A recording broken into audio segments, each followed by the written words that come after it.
Welcome, everybody, to the third round of the 2021 Snowstorm Open Wheel Racing Series. Coming here tonight, round 3 from the Texas Motor Speedway, the Legacy 2009 version. Apologies for the little issues we were having there at the very beginning. I'm hoping they don't come into play the next little while, but we're having a mysterious issue with some things coming through, especially the broadcast frame rate. So hopefully that sticks through. If anything happens to go offline, I'll keep you guys updated in the chat, but well, hopefully for the most part we have a clean broadcast tonight, and man, if we do, it's going to be an incredible race. To say that tonight is shaping up to be the most exciting broadcast we've done in a while is an understatement, because, well, for starters, we have easily the biggest turnout I've ever had on one of these race broadcasts. We have 19 drivers all set and ready to go for tonight, from all walks of life, all parts of the world, and all sorts of different racing backgrounds. So it should be an absolutely incredible race, and I'm hoping that you all will agree and we'll have a great time tonight. So, well, we gotta kind of hurry through because we're already into qualifying. So I will do my usual spiel in just a moment, but first we have to go straight to qualifying, and well, we'll do all the other usual broadcast things in just a moment. So, well, we are running through qualifying right now. As you can see, 18 drivers already on the timing tower, just a couple minutes into the session. So, again, it's going to be an absolutely amazing race tonight with how many guys we have. But we're only 3 minutes into qualifying, and we already have that many times there. So, 18 drivers. Tanner Dignard, your current pole sitter, here from the Texas Motor Speedway Oval. So, we'll get you a proper camera angle here and get down all the action. But let's currently go to your pole sitter, Tanner Dignard, because it's going to be hard to keep up as every driver crosses the line, because, well, with this many drivers, it'll be very difficult to do so. So, currently, Dignard, Preston, Anderson, Krobach, and Foligno are your top 5. Michael Krobach will be a new name to some, not to others. But now all 19 drivers have now run a qualifying lap. So, again, this is going to be an absolutely insane time, and I hope you all have a great time watching, because, man, I can't wait. But, well, as you can see, Tanner Dignard is coming to the pits, so we can go out to another driver. But Max Preston also making his debut tonight. He's been in our Cars Computer Series races in the past, so he is a longtime veteran of the series as well, and good to see he's already off to a good start tonight, running second qualifying. Wow, just so much to go over. Tim Salvatore will now become the pole sitter about 4 minutes into qualifying, so I'll head to him as well. But you see just this giant group of cars that are running on track. Texas Motor Speedway, one of the most high-octane, easy-to-run-in pack ovals in the entire world, and IndyCars run here for years, so taking the Indy Pro Series seemed like a good idea when I put together the series, but never did I imagine we'd have just this much chaos going on. You see 2 rows of 3 wide in qualifying. This is just absolutely nuts to watch. Some definite long-time series veterans here that have done well in our series for a long time, doing well. As you see, Bedrosian and Pax are going to jump up to the top of the order for qualifying. If Bedrosian, our current pole sitter, Pax about 17 thousandths behind, and then a 2/10 drop off to Salvatore in third. So that's actually almost our podium from the last race. It's our 3 podium drivers from round 2 at Road America, but well, for the purposes of tonight, they're running in a slightly different order. But then it's Justin Lulick, who's also making his debut this season, another longtime member of the Cars Computer Series, finally making his debut here in the Snowstorm side of things. Justin's actually making his debut to a proper iRacing series for the first time in a while. He had a terrible injury last year in his real-life racing endeavors. Broke I believe, either his arm or his hand, but something very serious that put him out of racing for quite a while. So somebody's running very off the pace here. I'm not sure who that is. That is Tim Salvatore, so hopefully he pops off the racing line there if he's not running competitive times. But again, just look at this giant pack of cars. The racing is going to be crazy tonight, but again, we'll try to keep up with guys beating their lap times by small margins here. But again, 19 drivers. It is just going to be absolutely nuts tonight. And 15 viewers already on the YouTube side of things. Thank you, everybody, for coming out to watch, because I know this isn't the traditional start we would normally do with all the things that come along with one of my broadcasts. But, man, it's going to be absolutely nuts. And, well, for the time being, Andrew Bedrosian is going to head back out and see if he can improve upon his already pole, or at least provisional pole lap time. But we're now past the halfway point in qualifying, so about 4 minutes to go as we come by next time. But Renee Hart also making his debut in the series tonight. We'll go over all the first-time drivers once we get through the field pre-race. But yeah, we see Justin Lulick, I believe, has moved up a little bit from the last time we did check. Max Preston has dropped down a few spots. Tanner Dignard still in the top 5. Great start to the day for him. He had a great start to the race at Road America a couple weeks ago as well, before our bit of a Christmas break we did. Carl Zronke we're currently on board with there in ninth position, or on board is relative from this perspective, but it is Zronke, as I've been confirmed on how to pronounce it, so going forward I'll try to get that right. Rich Foligno rounding out the top 10 there, now in the in the yellow number 99 car, rounding out the top 10. then Woody Mahan, Marshall Crocker, John Guerra, David Paxa, Caleb Campbell, Sam Howard, who is also making his debut tonight. Howard, I'll try to figure that out as we go along, but Manuel Guerra, Renee Hart, and Jack Hillier will round out the 19-car grid tonight. So all the car colors on the right of the timing tower should be up to date as well. So those colors on the numbers reflecting what color the cars are on track, and then the numbers, of course, reflecting the numbers on track as well. So hopefully you can keep track of your favorite driver with that. But David Paxa will jump up into the top 5. I believe he was about 16th or 17th a moment ago, so huge jump for the number 53 car. Besides that, nobody really making any huge moves up the field. I believe Marshall Crocker Sr. jumped up just a moment ago, but only 3 minutes to go left in qualifying. There's still plenty of time for something to happen. As of yet, though, it doesn't look like we're going to have anybody challenging that pole time by Petrosian. A 32.481 is an absolutely blistering time here, whether you're in the draft as somebody else or not. Try to get you a little bit of a closer shot to a driver, or we'll go to currently Andrew Petrosian, who is off the track, so let's go to maybe somebody else. Pax is going to head off as well, so now Justin Lewick, you see there in the number 7 car making his debut this season.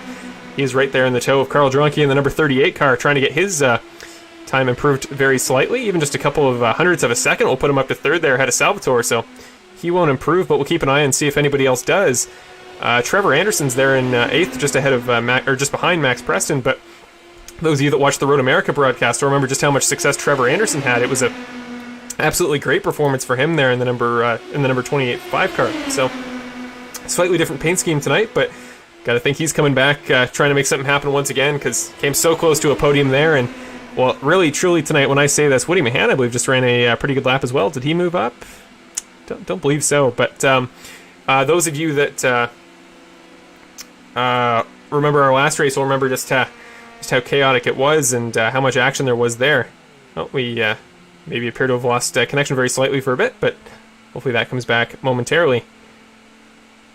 There we go, so starting to come back now, but yeah, not too much changes with a minute and a half to go left in qualifying. A lot of drivers starting to head into the pits and give up on improving their laps, think that they've gotten about as good as they're going to get. We'll go to we just talked about Trevor Anderson a moment ago, so here's the new paint scheme he's running tonight. He's the driver on the outside, the 25 car. To the inside of him is the 15 of Marshall Crocker Sr., so both drivers trying to improve their laps, and it looks like for the time being, everybody's safe for 2.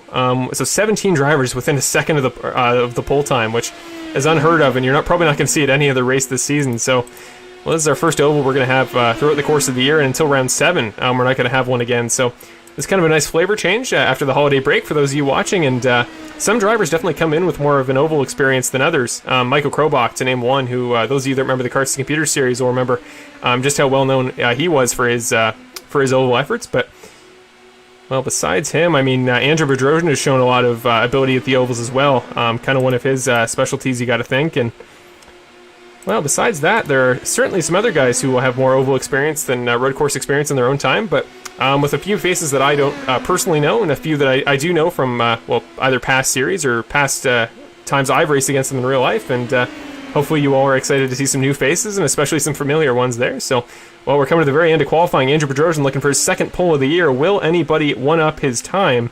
The only one that looks like he could come close is Tim Salvatore, that's left on track, but Tim is there on the inside in the number 91 car. He's about to be sandwiched by the 53 and the 11 of John Guerra, so he's going to go to the outside, and no, I think he's given up on his time, just rode a little bit too high to improve his lap for now. So, well, we are going to have to go kind of lightning speed as we get ready to go for tonight's race once qualifying comes up, but drivers now have one more opportunity to finish up their laps and see if they can improve.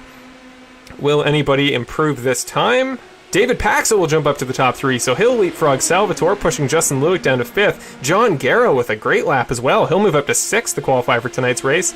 After that, Tanner Dignard, Max Preston, Rich Foligno will round out the next couple spots after that, and then Trevor Anderson will round out the top 10. So, well, absolutely insane beginning of the night for that. And again, I know the broadcast is going to drop out a couple times, but it should get better if it is what I assume it is over time. So, hoping that is the case. But we've, again, got to go kind of lightning speed here now that we've got qualifying figured out. So we will go to the championship standings later throughout the race. But for the time being, I am Marshall Crocker Jr. There is my lovely face with the cowboy hat underneath, because we are, of course, at Texas Motor Speedway, which I didn't really get a chance to talk about, but didn't really get a chance to talk about anything because it's been such a chaotic start to the broadcast.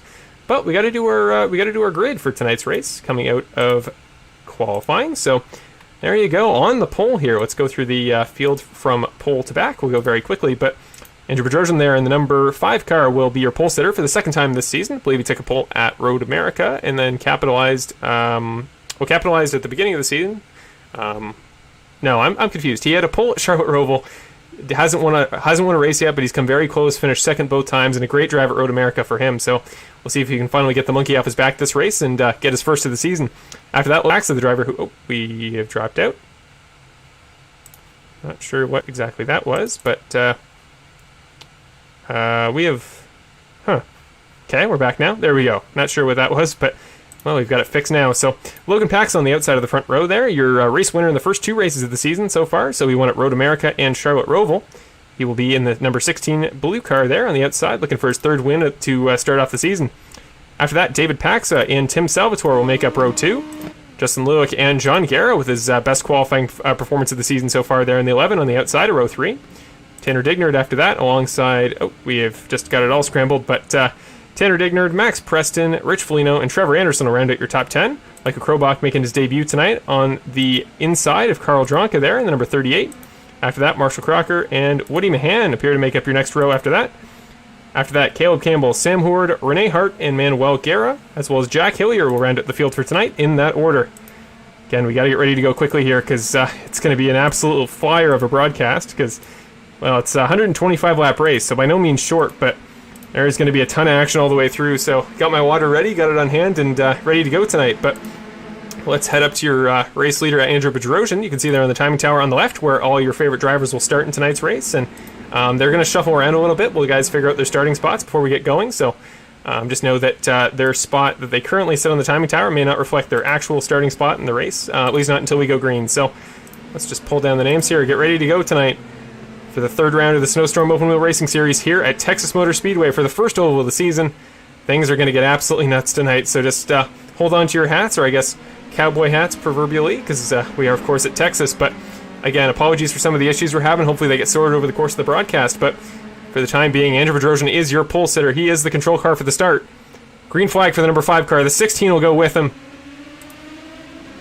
Green flag for the 3rd round of the Snowstorm Open Wheel Racing Series season here at Texas Motor Speedway. Andrew's off to a great start. The 2 lines starting to form up very quickly. Salvatore is going to jump Paxa right off the start. Guerra will jump Lewick. So already several spots juking and driving around off the start, but Bedrosian and Paxa up there at the front dominating as we start the race.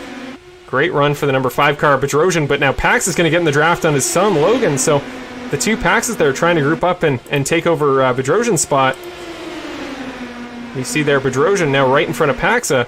Got a pretty good 4-car pack going there to start off the race. So it is currently Bedrosian, Paxa, Guerra as your top 4. Then Justin Luke will round out the top 5. Side by side is Tanner Dignard and Max Preston. Of course, Preston making his debut tonight, but a Karts and Computers Series veteran. So Preston will try to settle in there and take whatever positions he can off the start. Carl Dronka as well with Trevor Anderson right behind him. And then a huge battle in behind. So it's Krobach and Crocker side by side for 11th. Then Caleb Campbell, Woody Mahan, Renee Hart all kind of in that pack as well. So much to go over. There's going to be a lot to keep an eye on, but well, Tanner Dignard for now with Max Preston peeking at his outside, seeing if he can get a position nice and early. Carl Dronke's going to go around the outside of Justin Lewick there, so Lewick is that blue and turquoise car, and Dronke's the orange and black one up to the top left of your screen, but so many positions moving around already to start off the night, and Dignard again going to go side by side with Preston into corner number 2 onto the backstretch. Several rows of 2 wide here, and we're going to see a lot of that tonight because, well, open wheel racing is all about the draft, and no better way to stay on the draft than to get in 2 big lines and just hope for the best. So hopefully the broadcast volume isn't too loud, but, well, Lewick and Pax are going to go side by side now. Lewick trying to move up a spot. Oh, a little bit blinky for now. Whatever you see on screen is not currently the case, so everything just kind of reset there, but there we go, back up to a good position. I promise you that the 53 of David Paxa is not actually in pieces, it's just the, there we go, the program can get a little bit confused, so now he has got his spot figured out, but look at the battle a little bit further back there. Renee Hart trying to chase down, that's Trevor Anderson in the 25 ahead of him. To the outside there, all the way to the top, that is Michael Krobach there in the 72 in the Alpha Tauri car making his debut tonight. He's, of course, the oval master from our old Karts Computer Series, so he is in familiarity with these ovals, but the question is how can he translate that into a good performance tonight. Doing fairly well, it would appear, at least at the moment, and well, that's too wide a little bit further back. That's Caleb Campbell and Marshall Crocker. Woody Mahan now going to go 3 wide there on the outside in the 84.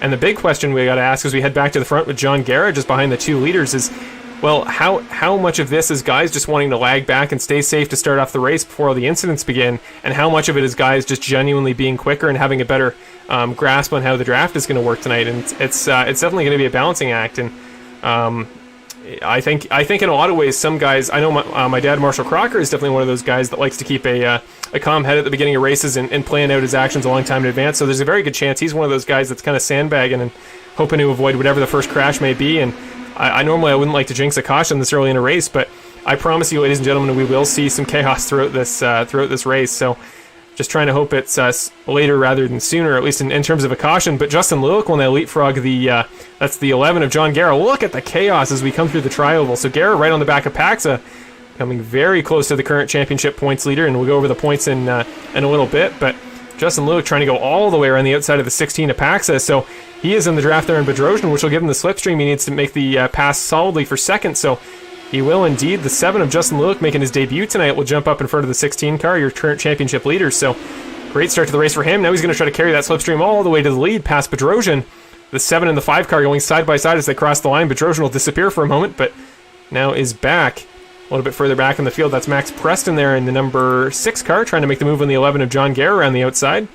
Doesn't look like he's pulled it off, at least not as of yet, but getting closer and closer. Now Michael Krobach is going to be in the draft there on the in the middle of the track there, falling in behind Max Preston. Somebody's having internet issues and keeps blinking in and out. I think that's Andrew Bedrosian, so hopefully he's not actually doing that in the race session, or it makes it very hard to drive around. Justin Lewick is going to lose spots, going to go all the way to the outside, goes from 2nd to 6th in one corner. He'll move back a little ways.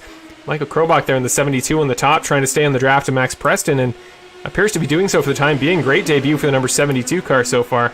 Let's look back a little bit further in the field. Tanner Digner is trying to make the move on not only Carl Dronke, but also Justin Lewick as well. He's had a good couple laps for himself so far. Then Woody Mahan and Carl Dronke after that. Renee Hart is the final driver in that little pack, and we're going 3 wide a little bit further back in behind. That's Caleb Campbell, who almost went 3 wide with Marshall Crocker and David Paxa for a moment. We have lost the feed entirely again, so hopefully that comes back in just a moment. If it gets too bad throughout the course of the broadcast, may have to take drastic measures and cut the broadcast a little bit off for a little bit. Hopefully we come back momentarily. There in the background you see are the cars, so we should be back to go. There we go. So we're now back on this side. Hopefully the broadcast comes back just momentarily, but well, there you go. You see Andrew Bedrosian there on the inside. Max Preston's moved up to the outside of that front 2 pack. He is finding success here tonight, but now Pax is going to take that spot back. So Bedrosian and Pax have been kind of inseparable to start off the series, and we're seeing a little bit of that tonight as well. Just a great start for the 2 of them. Several rows of 3 wide, we're losing it again. We may have to go temporarily to a bit of a cutoff, and we'll come back and treat this as a bit of a break, but we've now returned. Okay, everything is back in order. So with one more of those, we'll go aside and try to fix this permanently for good. But for the time being, haven't missed all too much. It would appear everybody's still within 3 seconds of the leader, so no crashes as of yet. We're on lap 11 of 125. So at this pace, it's going to be an absolutely flying race and very short for sure. But now we've dropped out again. So.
certainly hope to say that this will be the the last time I have to do that, but it's not looking positive on our end. So we're coming back from the caution flag there. Tim Salvatore, Caleb Campbell, and Sam Horde were involved in an incident. So unfortunate news for Tim Salvatore, who was running there at the front. Honestly, not sure why it happened. We had to completely lose the iRacing feed momentarily, but things are resetting. We'll try to get some semblance of a broadcast back, and well, by the looks of it, after that 20-lap stint, it's been an absolutely incredible race from the driver's perspective. So let's head to Max Preston here on the outside, the number 6 car, trying to make the move on Andrew Bedrosian. Preston's kind of been up at the front of the pack the entire race, making his debut tonight, and it's good to see from the, well, essentially rookie to the series, but long-time Carts to Computer Series driver.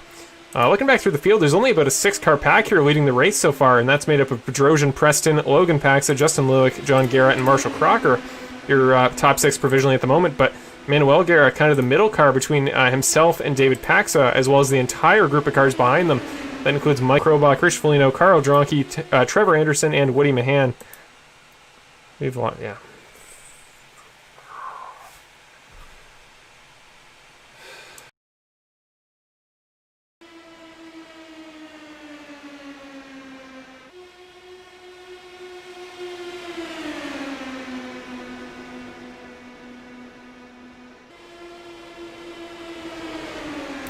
Well, ladies and gentlemen, I have absolutely no clue if it is officially fixed or not. Did some resets, hoping things work, but if we happen to go offline again, my absolute apologies for all the issues tonight, and going forward, I absolutely guarantee they will be fixed, and it's just a shame to see. We'll try to get things back in business, and hope we're good the rest of the way, but again, apologies for what's happened so far. But back to the racing action, just to update you guys on what's happened since you're gone. No caution since we last joined the drivers. So Renee Hart, Jack Hillier, and Tanner Dignard have all gone a lap down since we last left. I believe they were all actively still on track. Yeah, so Renee Hart, Jack Hillier, Tanner Dignard, as you see in that order. So all still in the event, just as of yet have not been able to make it back onto the lead lap. So the lucky dog rule is in effect, as it is at many oval races throughout iRacing. So that rule essentially just guaranteeing that drivers who were the first driver a lap down from the lead pack will be given the chance to get a free lap back on to the lead of the race. So that potential is there. It would currently go to Renee Hart there in the 00 car, but let's stay with this lead pack battle for the lead, because Max Preston, Logan Paxa, and Andrew Bedrosian have been up there at the front all race. Actually, this group of 6 really has since the very beginning, that leads the front of the pack right now. So Bedrosian and Paxa have kind of been inseparable in a lot of ways. That 2-car tandem has run up at the front there pretty much the entire time. So besides that, Preston's trying to make something work up there on the top, and Preston, definitely watching him in practice, one of the more aggressive, bold drivers there running in tonight's race, especially in the oval discipline. So he's going to do whatever he can, maybe to make a move there around the outside. But for the time being, looks like good communication between all the drivers, not having too much of an issue there from a on-track perspective. Andrew Bedrosian still kind of blinking in and out there. Hopefully that's just on his end, and judging by the other cars, I would imagine it probably is. But Preston to the outside of Paxa now, got to try to make something work. John Guerra there in the 11 car, still up front there in 4th. John Garrett with a lot of oval experience in open wheel cars. Actually, we've run in a series together for a long time where it's the Skip Barber Racing Series cars that you may be familiar with from the past of our series. And those cars running at the ovals, which is definitely going to help his case tonight in order to try to make something happen there in the number 11 car. But he's in 4th right now, well, actually 5th if you consider Justin Lewick to his outside. Justin Lewick, again, making his debut tonight. Comes from the background of the Carts Computer Series, where he always seemed to have more of a special talent there for the road courses, and as he does in real life. But he is trying to make something work, and to go all the way to the top there on Max Preston, sent it 3 wide a moment for the lead, but he has now dropped back a little bit and is going to give up on that pursuit, at least for the time being, which means that John Guerra will move fully into the 4th place. Again, this is insane action here. Now Lewis going to go all the way around the top, make the move past John Guerra for the time being, but now he's got Logan Paxa, the championship points leader, to get by, and that is a task that will prove easier said than done for sure. But not to discount at the back of this pack, of course, Manuel Guerra has actually moved up to 6th, up 11 spots from the start of the race. So great, efficient driving there by the Manuel Guerra number 12 car there. Marshall Crocker Sr., my father there in the 15 in the green and white cool green car, will make the pass there in the top. So he'll put his faith in the top line there. That line made up of Max Preston and Justin Lewick to this point. Of course, Preston and Lewick, good friends, have known each other on iRacing and otherwise for quite a while. So they are making things work up there on the top line, and Crocker seems to want to go with them for the time being, putting more faith in their ability to get to the front. But going back a little bit after that, that's kind of the main 7-car pack leading the field, but David Paxton not too far back there in the number 53 car. He's still got the potential to make something happen if he can get there in the draft on one of those 2 cars up ahead, and for the time being, he's going to side with that top line. So 4 cars going to pick the top, 4 cars going to pick the bottom, and the question is which line will be faster and which can you trust more? And really the matter of the fact is that it kind of all comes down to the draft. I mean, the 2 cars that are leading this pack, that being Andrew Bedrosian on the bottom and Max Preston on the top, they are going to only go as quick as they possibly can without the draft. I mean, they don't have draft help to help their efforts, so really it's just a question of, you know, how quick can they be, and then in turn the line behind them, well, how quick can you be after that? You can't really get much faster than the guy leading your pack unless you're like Justin Lewick has thought about it a couple times and you want to go all the way around him on the outside. And you know, again, as I talked about, Preston and Lewick, good friends. I have the feeling Lewick isn't going to opt for a big aggressive move all the way around the outside. That just doesn't seem like him, knowing him in his past. So well, it looks like Preston's going to head to the outside once again on Paxa. They're just kind of swapping that second and third spot back and forth between the two of them. But heading back further behind David Paxa, who runs out that big pack, we now head to this kind of second battle here between, that's Rich Foligno there in the yellow number 99, Rene Hart in the 00, who is a lap down, but is forming a part of that pack as well, and then Carl Dronke there in the number 38 on the outside. I believe he finished 4th there in the last race. It was a great performance for him to start off his campaign. Same with Trevor Anderson, made his debut there at Road America and was very quick. So we're heading to Monza next week, back to a traditional road course, and we'll kind of go to a more Road America type of race, and we'll see if the skills from Road America carry over to there. But Rene Hart in the middle trying to keep things clean. Carl Dronke is going to head to the outside of him, maybe think about going all the way around him. But after that, Woody Mahan and Michael Krobach will round out the drivers on the lead lap. Actually, Rene Hart will not get his lap back. I was going to say provisionally he will, but he does not appear to have gained it back as of yet.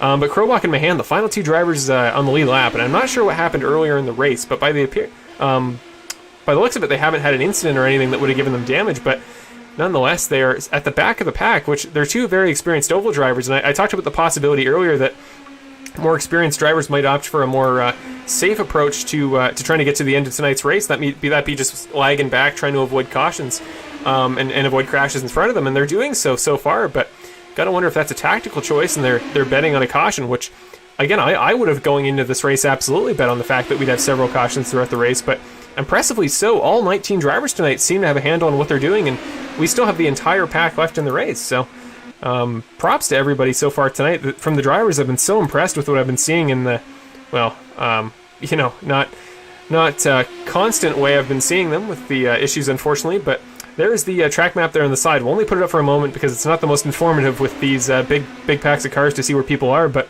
only a couple stragglers running by themselves there, and for the time being, as long as they're within about a lap or 2 of the lead pack, they are by no means out of the festivities until the very end. So keep in mind those drivers there as well, until you see somebody head off the session entirely, where it says out next to their name on the timing tower.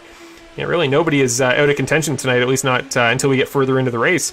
Speaking of further into the race, we're about a third of the way through already, and really wish that had all been covered, but well, now we've got things in order. It looks like the stream health is back to a good point, so don't mean to jinx it, but let's hope we can have smooth sailing there for the rest of the broadcast. John Guerra is now going to peek in there for 3rd. I mean, he's a guy that through the first 2 races, he was only there for the second race at Road America, but didn't make a huge impact on that race. Stayed clean, made it there through to the end, and picked up good first points for his first race of the season, but now he's battling up there at the front, looking for some serious points, maybe even his first podium in series history, whether it be Karts to Computers or this one. So a great race for him. He's making a statement here for sure. And Max Preston, still kind of the lone wolf there on the outside, says, I don't want to commit to that boring inside line. I want to make something happen up here. And hasn't made anything super convincing happen up there at the top of the line, but wow, he's gone all the way to the wall this time. He's trying to make something work. Now they're going to go 3 wide with Lewick below, so not sure if he's thinking of pitting or what, but he lost a lot of track position as a result of going up to the top there. Maybe tap the wall or something, but that'll let Lewick and Guerra as well as Marshall Crocker go by. So Marshall Crocker Sr. started 14th, is going to move his way all the way up to 5th. Great progress there from the number 15 car. What a race my dad's having so far. After that, a little ways back, Manuel Guerra's still going to round out that top pack of about 7 cars there. His brother John Guerra, just a couple spots up there in the 11, is making good work, so we'll see if Manuel can get up there with him and try to make something happen. Then kind of the rope tying the 2 major packs together, that's David Paxa in the 53 there, the gray car you see on screen. He's kind of tying that group in front and the group in behind into each other in the draft, so that the group in behind can make up some progress. And Rich Foligno and Rene Hart are kind of leading that group on quite a charge. They're making up quite a bit of track position to the group in front, so this pack, including Carl Dronke, Trevor Anderson, Rich Foligno, Michael Krobach, and Woody Mahan, who are all battling for position and are all in the lead lap, It'll be what they need to make it up to the front a little quicker. We're going to go 3 wide here in a corner number 3 between Foligno, Dronky, and Hart. Of course, Hart not battling for position, but he's going to want to get through the field as quick as he can, if possible, to get his lap back without need for the lucky dog. Again, he's still in the lucky dog spot, so if a caution were to come out right now, he would get his lap automatically back unless he pits for tires or fuel or whatever he may need. But for the time being, things are staying pretty consistent. Again, nobody's making any huge moves there for position so far, and going to head up to the front. Again, really impressed with how clean everybody's been able to keep it. Bedrosian's still blinking in and out, but he appears to have things figured out. But again, really impressed with how clean this entire field's been so far, honestly. Like, if you told me 45 laps into a race at one of the trickiest pack running ovals in the entire service, we'd be 45 laps in and everybody would be within 2 laps of the leader in a 19-car pack, I would be absolutely floored. So this is great to see, great turnout, and like more so than any other race, this feels like we could have anybody on the podium. Everybody is in contention right now, and these are the kind of races that make me excited to watch. So hopefully you all feel the same way, and hopefully your favorite driver is doing well. Unfortunately, I don't have access to the chat right now, but hopefully everybody's favorite drivers are doing well and are still in reasonable contention, which everybody, I think, from my perspective, is. Speaking of in contention, though, John Guerra and Justin Lewick there, that kind of third row back. That's the yellow number 11 car. Carl Dronky, where did he come from? Carl has made up a ton of spots in the last couple laps. The two big packs have fused together, so this is about to get nuts. Let's go look back from Logan Pax's perspective. See just how many cars are in contention right now. Everybody in the race is all bunched up together. Now Preston's going to head to the high side. You see Guerra in behind Paxa. Preston's trying to go all the way around in that number 6 car up top, so Justin Lewick staying in his draft. Maybe they can get something going. Justin's going to have a run coming out of corner number 4, so maybe he'll go for a move right here, but for the time being decides to stay where he is. Now they're going to go side by side at the front between Preston and Bedrosian. Can Bedrosian finally have his lead taken away by somebody? Bedrosian's led a ton of laps to this point. Remember, we do have a bonus lap in the series for leading the most laps in a race, and right now Bedrosian is going to take that with flying colors unless somebody can challenge him for it. Now they're going to go 2 wide once again. Dronky's going to go all the way around the outside of Lewick there. Going to form up a 3 wide temporarily on the second line there with Paxa and Preston, but going to slide in behind back into 5th. Lewick running very high up for being the guy on the inside line. Trying to pressure Carl up a little bit, if I would imagine, but again, staying clean so far. Great racing from everybody to this point. Looking back a little bit further, let's see who's joined in the battle now that we've got the kind of 2 big packs fused together. Rene Hart, who I talked about there, the first car a lap down there in the purple 00. He's trying to make progress through the field, and he's doing it because he has come within about 5 cars of actually making up that lap under green. And of course, everybody's going to have a different opinion on how you should treat a race if if cars are running a lap down from one another, should they be battling for position. But yes, from my perspective, I think Rene Hart is doing everything he needs to, and he appears to be doing it in a clean manner. So that's really all you can ask for in such a competitive race as this. But again, look at this pack of cars. Like, this is absolutely insane. The fact that these guys are running together as they have is really genuinely making me impressed. But Michael Krobach there in the 7th position, we haven't really talked about him much this race, but again, the Oval Master, as he was known in the Karts to Computer series. He's got a ton of experience, no doubt, at Texas, but in any race of this discipline so far, and though he was about 8 seconds back of the leader just a couple minutes ago, you remember with how far back that pack was, moved his way all the way up back to that front groove, and if he can make something happen on that top line right there behind Rene Hart, maybe in the works for a pass up there to the front. And the question is, does he want to be up there? I mean, Woody Mahan, his buddy there in the 84, is going to dive to the inside, actually, right as I mentioned him, but the 84 appears to be doing whatever he can to make spots up as well, so maybe the Krobach and Mahan camp has decided that, well, maybe that's not the strategy we should be going for, because again, we've gone this far. I wouldn't be banking on a caution as much as I was before, at least not in this certain section of the race. So last thing you want is to go too far back in the groove and go a lap down, which will kind of put anybody out of contention for the win. But Lewick and Preston still forming that top line. Bedrosian's still your race leader with Paxa and Dronky behind him. Carl Dronky down the draft there on Paxa there on the inside. He should get a pretty good slipstream as well. Might entirely clear the number 8 of Preston, sorry, the number 6 of Preston there to the outside. So he's going to send it underneath. Can he clear him? They're still going to go side by side, that orange and black car on your screen. Going to pull back a little bit as we go through the corner, but keep an eye a little bit further back as you see there John Garris still battling in that 4-car tandem, looking for the final spot on the podium there behind Bedrosian and Paxa. Lewick is swerving all around. Rene Hart's going to jump up to the outside of Lewick, maybe see if he can get in the draft on Preston down this next straightaway. And everybody kind of getting into a group there on the inside line. People have decided, I guess, that I don't really feel like all these different groups for the time being. Preston's going to go down to the bottom. Is he coming into the pits, or is he just planning a... must be. Several drivers must be thinking about pit stops, so he'll come in this time. Lewick will come in as well. Just hop down to them and check on pit entrance for the time being, but... So that'll be him coming in. Preston comes in. Lewick comes in. Lewick checks up. Huge contact between him and... Who was that? Marshall Crocker Sr. My dad. Unfortunate luck there, so let's just see what happened before we continue. Himself and Lewick, just a bit of a miscommunication, I guess, but... So here is Marshall Crocker Sr., that green number 15 car, as he comes up behind Lewick. Lewick checks up, Crocker checks up, everybody's got to check up to get into the pits, and checks up and takes him out as he goes. That was just not sure what the speed those cars were running coming up to the pit entrance line was, but it backfired most certainly for those guys. Andrew Bedrosian, your race leader, will come into the pits this time, making Logan Paxa your new temporary leader of tonight's event, but 5 car will come in, get his fuel in his tires, or at least I would presume tires. Tire wear isn't actually super key here at Texas. It's very high bank track, so not something that comes into play too much, but he will come in and at very minimum get fuel. So if I had to guess, probably be a two-stop race throughout the course of tonight's 125 laps. But no, we head back up to the front pack there, and you see Logan Paxa right in front of Woody Mahan with Rene Hart, who again I've talked about is a lap down to the outside there, but he's made up about 10 cars in terms of track position in the last probably 15 to 20 laps. So he is making it work there in the 00. And if he can get to the front of this pack and get a caution, he is right back in the swing of things and gets a free pit stop out of it as well. So Rene Hart's fighting for pit stop rights at this point, but now Mahan is going to go through wide, almost makes contact there with the 00 of Hart as they go through into corner number 3. Dronky drops back a little bit. That will give Michael Krobach the opportunity maybe to move up. Michael Krobach there in the number 72 AlphaTauri car. That's the kind of... Oh, we're going to go to him in just a moment. This car here sitting in 3rd place currently. The 72 AlphaTauri there with the very dark blue and white scheme.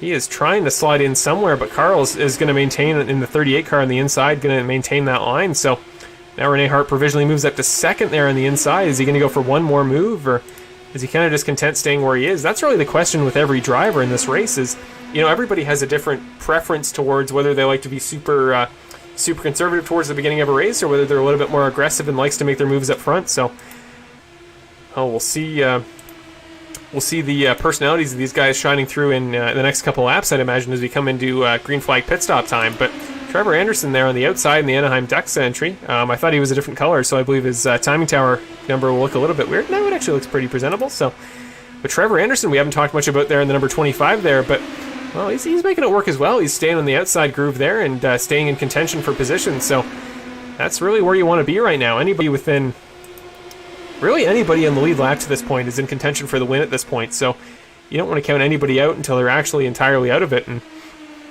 man, it just, again, anybody could finish on the podium as well as anybody could win. And Woody Mahan will lead that time by the 84 black car there. I believe it's black and purple, but I can't quite read the sponsor there. But 84 Mahan is trying to make stuff work there around the top. It looked like when Preston was driving up there on the top line, he could get close to the lead, but he could never actually take the position from whoever was leading at the time. Somebody will come into the pits as we speak. I believe that was Carl Dronky in the number... No, not the 38 car. Was that Trevor Anderson? David Paxa will pull off the track there. So 53 is going to come in this time. He was competing up there at the front, but now decides it's time to come in and fill up for fuel. He'll probably go behind Andrew Bedrosian, who's got about 3 seconds clear of Preston and Lewick behind. But, well, besides that, there may be a couple drivers that he leapfrogs on his way into the pits. So, again, potential for him to have a very good finish tonight and pick up perhaps his first podium of the season. Came very close in our first 2 races, but as of yet does not have one. Here we go, that 2-car tango in the front 2 rows. Krobach is now going to move up with his longtime iRacing teammate Woody Mahan.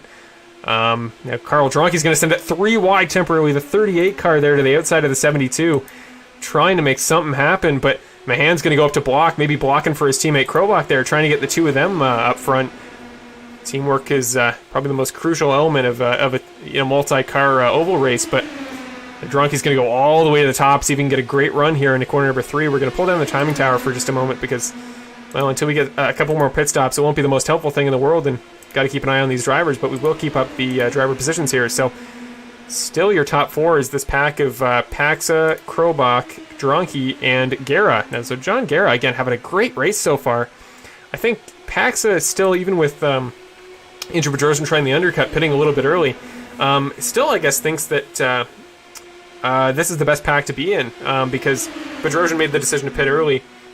Paxa presumably going long. Actually, Logan Paxa, right as I take the timing tower down, he has come into the pit, so let's just throw the timing tower back up. But Logan Paxa, your former race leader, is getting pit service as we speak, so 16 car gets lowered. Let's see where he comes out in perspective to Andrew Bedrosian, who has just gone by. So you saw that white, blue, and red car in the back of your screen there as he went out. So Bedrosian will perform the undercut. Same with his dad, David Paxa. So Paxa will head by Logan as well, and it's going to show us that perhaps that earlier strategy for fuel is the right way to go, and the undercut worked for a couple drivers. Now Rich Foligno will come in pretty late. Mahan, Guerra, Krobach, Anderson, Dronke, and the other Guerra, Manuel Guerra, all have yet to pit to this point, at least to my knowledge. Let's throw up the pit strategy graphic just to confirm that, because, yeah, they have not pit as of yet. There was a chance that some drivers may have pitted while we were away there with the technical difficulties to top off the broadcast, but well, everybody appears to have had it figured out to this point so far, so nobody needing to pit. And at this point, we've now gone past halfway. I mean, 125 laps, that's about 62 and a half to cut it in half, so getting to 64, you can now make it on a one-stopper. We have officially confirmed, but I mean, we don't know how long guys have been running in the draft of other drivers, things like that. So everybody's situation is different. Now, who is that coming into the pits this time? Manuel Guerra and John Guerra are going to, maybe as a team, try to pull off the strategy together. Both are going to come into the pits this time. So John and Manuel will come in, and they'll give each other some drafting partners when they come back out on track. But as we saw, it looked like the undercut was the better strategy. So Andrew Bedrosian is going to have some track position on them when he returns.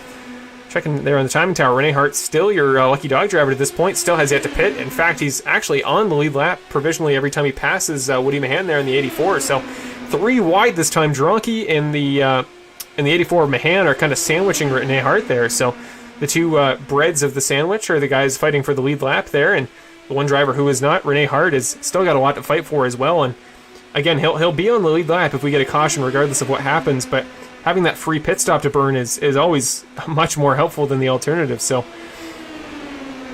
well, he is making things work there, is Woody Mahan. Again, he's a guy I've talked about a lot in the older series and came so close to winning the All-Star race in Season 2 of the Carts to Computer series. He's been a guy that's been very quick on iRacing for a long time. Rene Hart and Carl Dronke almost getting together. We've got... there we go. So, sorry, I've got the chat up now. For those of you that want to utilize it, I can now check it. But... So Woody Mahan, that's Manuel Guerra and John Guerra returning to the track. They're about a lap down, actually. So in terms of track position, they'll come out just behind Justin Lewick, David Paxa. So the two packs, the guys that have pitted and the guys that haven't, are kind of going to reform now. As the furthest ahead driver that has is Andrew Bedrosian, and even he's only about 3 seconds ahead of this giant group of cars battling for the lead. So this is about to get confusing, but now Guerra and John, both Guerra's John and Manuel are going to go a lap down, at least provisionally. So technically on track, Rene Hart is now ahead of them. At least this battle between the 11 and the 00 is technically for position. So the purple and the 2 yellow cars on track are battling for spots, whereas Mahan, Anderson, and Dronke will become your effective top 3 in terms of actual on-track position. Bedrosian lost a little bit of time that time by, and actually I believe he may have lost a couple spots. So still, 70 laps into this race and just a couple times by, and still only 1 caution at this point. So I just want to give a round of applause to those of you watching the broadcast back that was in this race. Amazing job, because this is easily the most incredible ability I've seen guys to race open wheel this clean the entire time. And I know I was hyping up the potential for a lot of cautions earlier, but man, guys are not having issues staying clean to this point. So that's exactly what you like to see from the perspective of the guy that has to put the series together and hopes for clean races every time. So great job to all of you on track, but a battle back a little bit further back in the field between Paxa and Preston, or I guess a little bit further ahead on track. All 4 of these drivers fighting for position here, and those are the guys that have pitted to this point. So I think provisionally on track, if the undercut is quicker, the undercut of course being pitting before the drivers ahead of you, if that strategy is quicker, then they are provisionally battling for second here. That would be Paxa and Preston battling for the second spot, because Bedrosian a couple seconds ahead must be in the draft on somebody, but he is the furthest ahead kart that has pitted yet to this point. So let's go check on him for a moment. He's actually not in the draft on anybody, so you've got to expect that this pack in behind him will be catching him sooner rather than later. You see, again, just that giant pack of cars forming up behind him.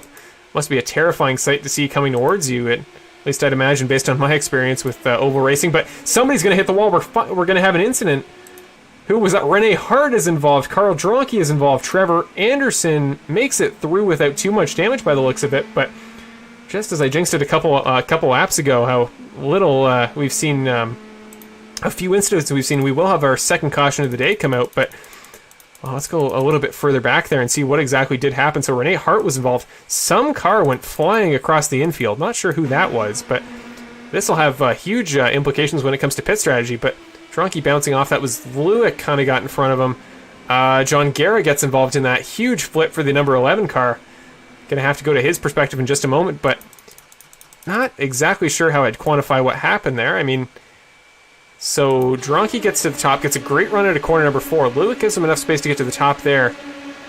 Yeah, it was such an awkward position. If I were in Lewick's position, it would be very tough to tell whether he had cleared me to my outside or not, but it looks like effectively he has. By the time he gets to his outside, and just miscommunication there between the number 38 there and the number 7, but we'll go to one more perspective. Let's go there to John Guerra's onboard cam, because he will probably have had the best view of anybody, because he was right in behind the action there, and whatever was going to happen, he was going to know. So let's just turn down the audio in a bit, because it's going to be a little bit loud. There we go. So let's check on board from John Guerra's perspective here in the number 11 car. So you see up front, Dronky in the orange car goes to the outside of the blue car of Justin Lewick there. Huge contact, flips the car over.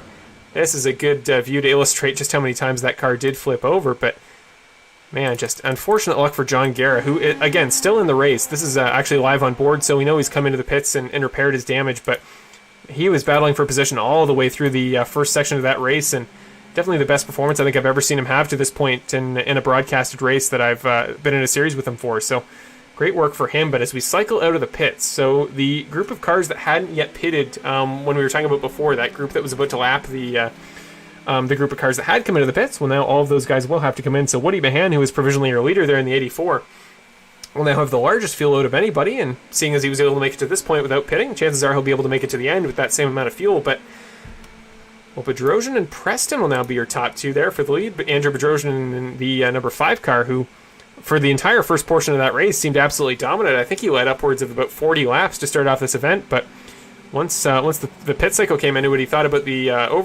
undercut. I believe would be pitting earlier. So yeah, he pitted for the undercut there at the very beginning, and seemed to work to this point at least, as it's given him the track position he desired. But the question is, I think he pitted before that 62.5 lap halfway point. Does he have the fuel to make it to the end past that point? Because if he doesn't have enough fuel to make it, well, and he didn't just pit, so he must be banking on the fact he can get there, but he didn't think he could up to the halfway point. So if he's coming in for a second stop, he's going to have to hope for a caution, and that'll lose him some track position. So gotta wonder about the strategy call there by Andrew. I mean, it worked to this point. He's the current race leader, so I guess you can't question it too much if that is still the case. But a lot of question marks to this point in the race, and that's why it's such an exciting place to come, and so exciting to these open wheel oval races, because anything can truly happen. And there's your top 4 there in a pretty good shot. That's Bedrosian, Preston in the black car, Paxa in the blue car, and Justin Lewick in the car just behind him. So that's your top 4. Krobach and Mahan rounding out your top 6. Then it's Manuel Guerra, David Paxa, Trevor Anderson, Carl Dronky, and Rich Foligno. The cars rounding out your lead lap cars at the moment, although Rich is pitting for damage, I would assume, and is there at the back. So everybody communicating to let each other by. We're going to take a very quick break. I feel bad about taking one with how much chaos there was at the beginning of the broadcast and how little content there was to start, but I got to take a quick break, so we'll be right back in just a moment. For the time being, we're going to go side by side, and maybe we'll just ride around for a little bit with the number 5 of Andrew Bedrosian.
Well, a bit of confusion on my end. I thought we had a couple laps to go on the caution because they hadn't sent the cars around yet, but, well, we go green almost immediately, and Andrew Bedrosian, Max Preston, Logan Pax off to a flying start there to start off the green flag stint. Carl Dronka is currently in the pits. We'll have to check on him, but I thought he returned to the track after his previous damage, so what happened to the 38 car?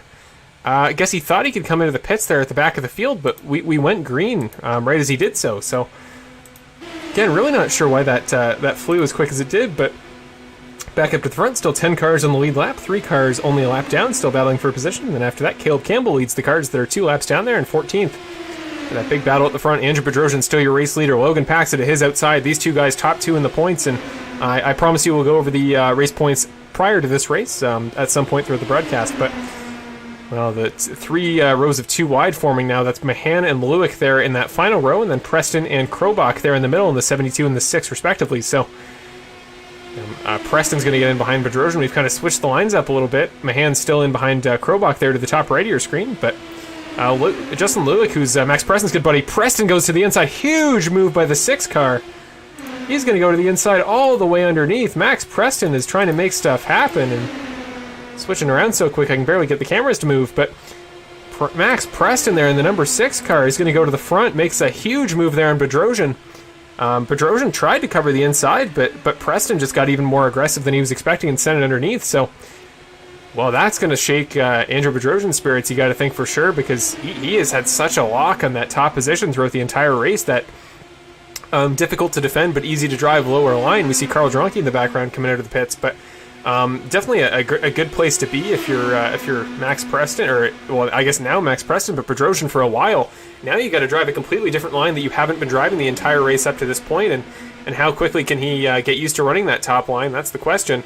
The 5 and the 6 car still battling for that lead position. I'm sure that Preston has led a lap to this point, but right behind him is Logan Pax, so the 2 cars, the 6 and the 1-6, running right together. So I'd imagine probably not bump drafting, which is actually a thing that guys that legitimately consider doing in practice. You can kind of get it to work for a couple laps, but you almost immediately lose your front wing off your car, and then no doubt takes all your downforce off and makes it borderline impossible to run. So up ahead we see Trevor Anderson, who after having a very good start to the race, ran in the lead pack for quite a while, has dropped all the way back down to, I think that's 17th. So again, still in contention if we get some more cautions, but the question is, where is he going to go with 2 lead cars coming up behind him? Preston at the bottom. Bedrosian goes all the way to the front. How did he make up that much ground in the one corner? Must have just got a massive run off of Trevor Anderson, I should say. But right as I talk about Bedrosian losing that spot, he's immediately right back up there battling Preston still for the lead. But going to go very quickly again to an onboard there with Max Preston, because he has probably got the best view of anybody of Andrew Bedrosian's car. So now going to go all the way to the outside of Bedrosian there on the high line. You see that group of 3 or 4 cars up ahead. Not sure if they're for position or what, but now you see Bedrosian to the inside, so right side by side that even showing their individual cameras, you can't actually get a good perspective of where the other driver is. Now we're going to go with Justin Lewick's perspective there from the number 6. The number 7, very close. But Lewick's number 7 car is going to go to the high line. You see Logan Pax there on the inside trying to make the move on him. We'll pull the timing tower very quickly, but you see the top 2 championship drivers of Bedrosian and Pax is still locked at the hip. They just refuse to separate, but Lewick and Preston, again, good friends. That we're kind of starting to see the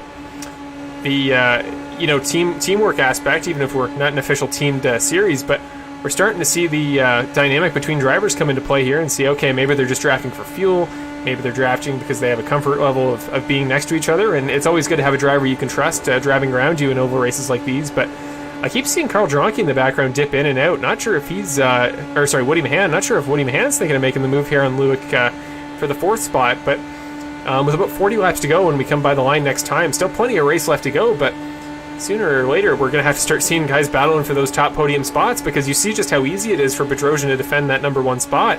Unless these guys are by choice not going for those top spots and are instead trying to save fuel.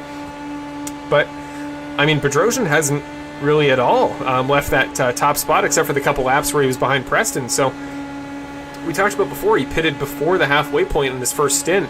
You gotta wonder if he'll be able to make it to the end on fuel, and if he doesn't have the fuel to make it, well, Preston and Lewick would move into those top 2 podium spots past Logan Paxa, who is provisionally your leader.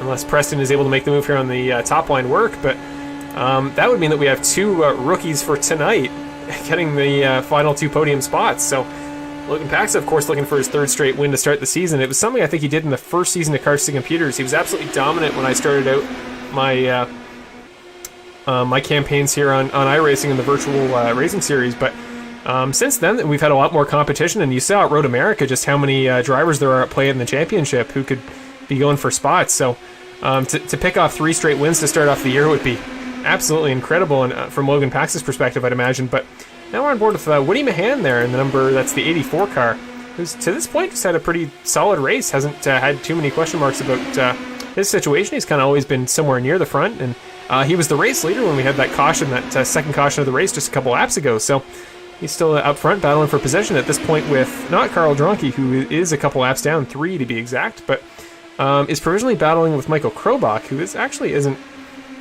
within this camera shot, but is apparently only a couple tenths back. Yeah, there he is. So there is the number 72 of Michael Krobach. You see up there on the top side, that's the red and blue car beneath him is Caleb Campbell, and then past that is Trevor Anderson. These guys still battling for spots to this point as well. So several cars all around the track, all in different positions, but well, to this point, if you're talking about the battle for the lead, there's only 8 or 9 cars you are really concerned with, and that pack ends with Manuel Guerra here in the number 12 car. His brother John Guerra, who is a couple laps down in the 11, is still driving with him, trying to conserve fuel, I'd imagine, or just trying to stay in this draft for the foreseeable future. We're going to have a caution, I would imagine. That's Woody Mahan right as I talk about him, catches a pit cone, turned around in the front of the track. Will guys be able to avoid him? They do. So will that bring out a caution? It will. So caution number 3 of the race.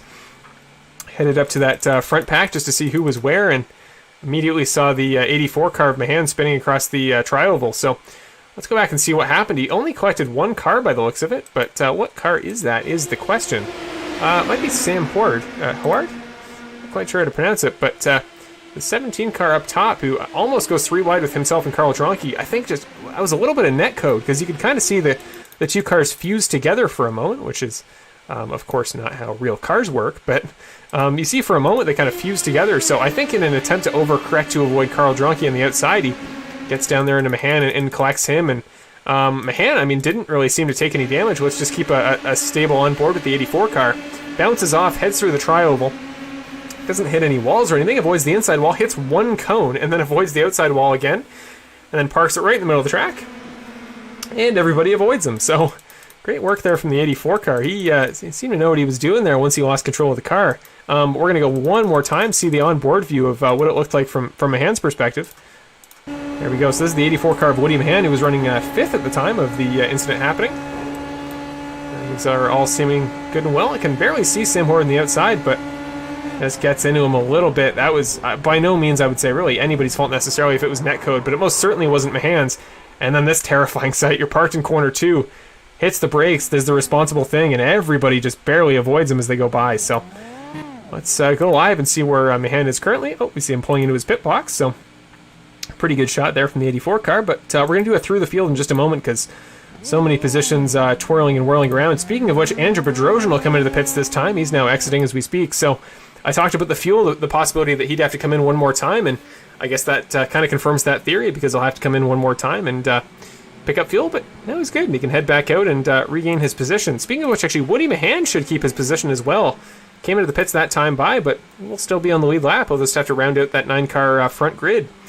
But that'll kind of stabilize the rest of the field, because, again, it seemed like the last caution restart caught everybody off guard. It seemed that nobody really knew we were going, and they had barely sent the Lucky Dog cars around to that point. So Logan Paxa becomes your new race leader then, with Andrew Bedrosian pitting. And he actually hasn't been really in the lead of this race too much to this point. I mean, he's been in the front pack for sure for long periods of the race, but looks like for a while he was just content with sitting behind Andrew Bedrosian. More pit stops this time. This time it's Max Preston and Justin Lewick, the 2 good friends, going to come in this time and maybe do the same thing as Andrew. I guess they thought maybe for tires, or just to confirm that they're good on fuel, because green-white checkers could come into play tonight. We do have one that comes into effect, so if the race runs a little bit longer than expected, you could have to go a little bit longer on fuel. So I guess they're just counterbalancing for that possibility and keeping that in mind. So they'll come in and they'll lose track position to the drivers ahead. But the driver that this actually benefits most, that I haven't really talked about much tonight with all the chaos that's been going on, is Rich Foligno here in the number 99 car. hasn't really come into play tonight, at least not in that front grid. He was driving with the front pack for a while, and then I think he got caught in an incident with another car there that brought out the first caution of the race. But he was running, I think, about 30 seconds back. I think he had just got the lucky dog before we went green, but he never got a chance to catch the field because they sent the cars around so quick. So, well, he will move up there into the 5th spot overall, and if he has field to the finish, which I think he might, Rich Foligno could be in a very good position to pick up his first podium in this season, and I believe he had one of the Carts to Computers days on one of our road oval races, fittingly enough. But, well, he is could come into play here. Now he's got Andrew Bedrosian behind him, which is Andrew, definitely one of the most aggressive drivers in the entire series, and often for the better, but certainly not from the perspective of those around him. So the question is, how long will Bedrosian, the number 5 car, wait to make something happen there in the 99 of Foligno?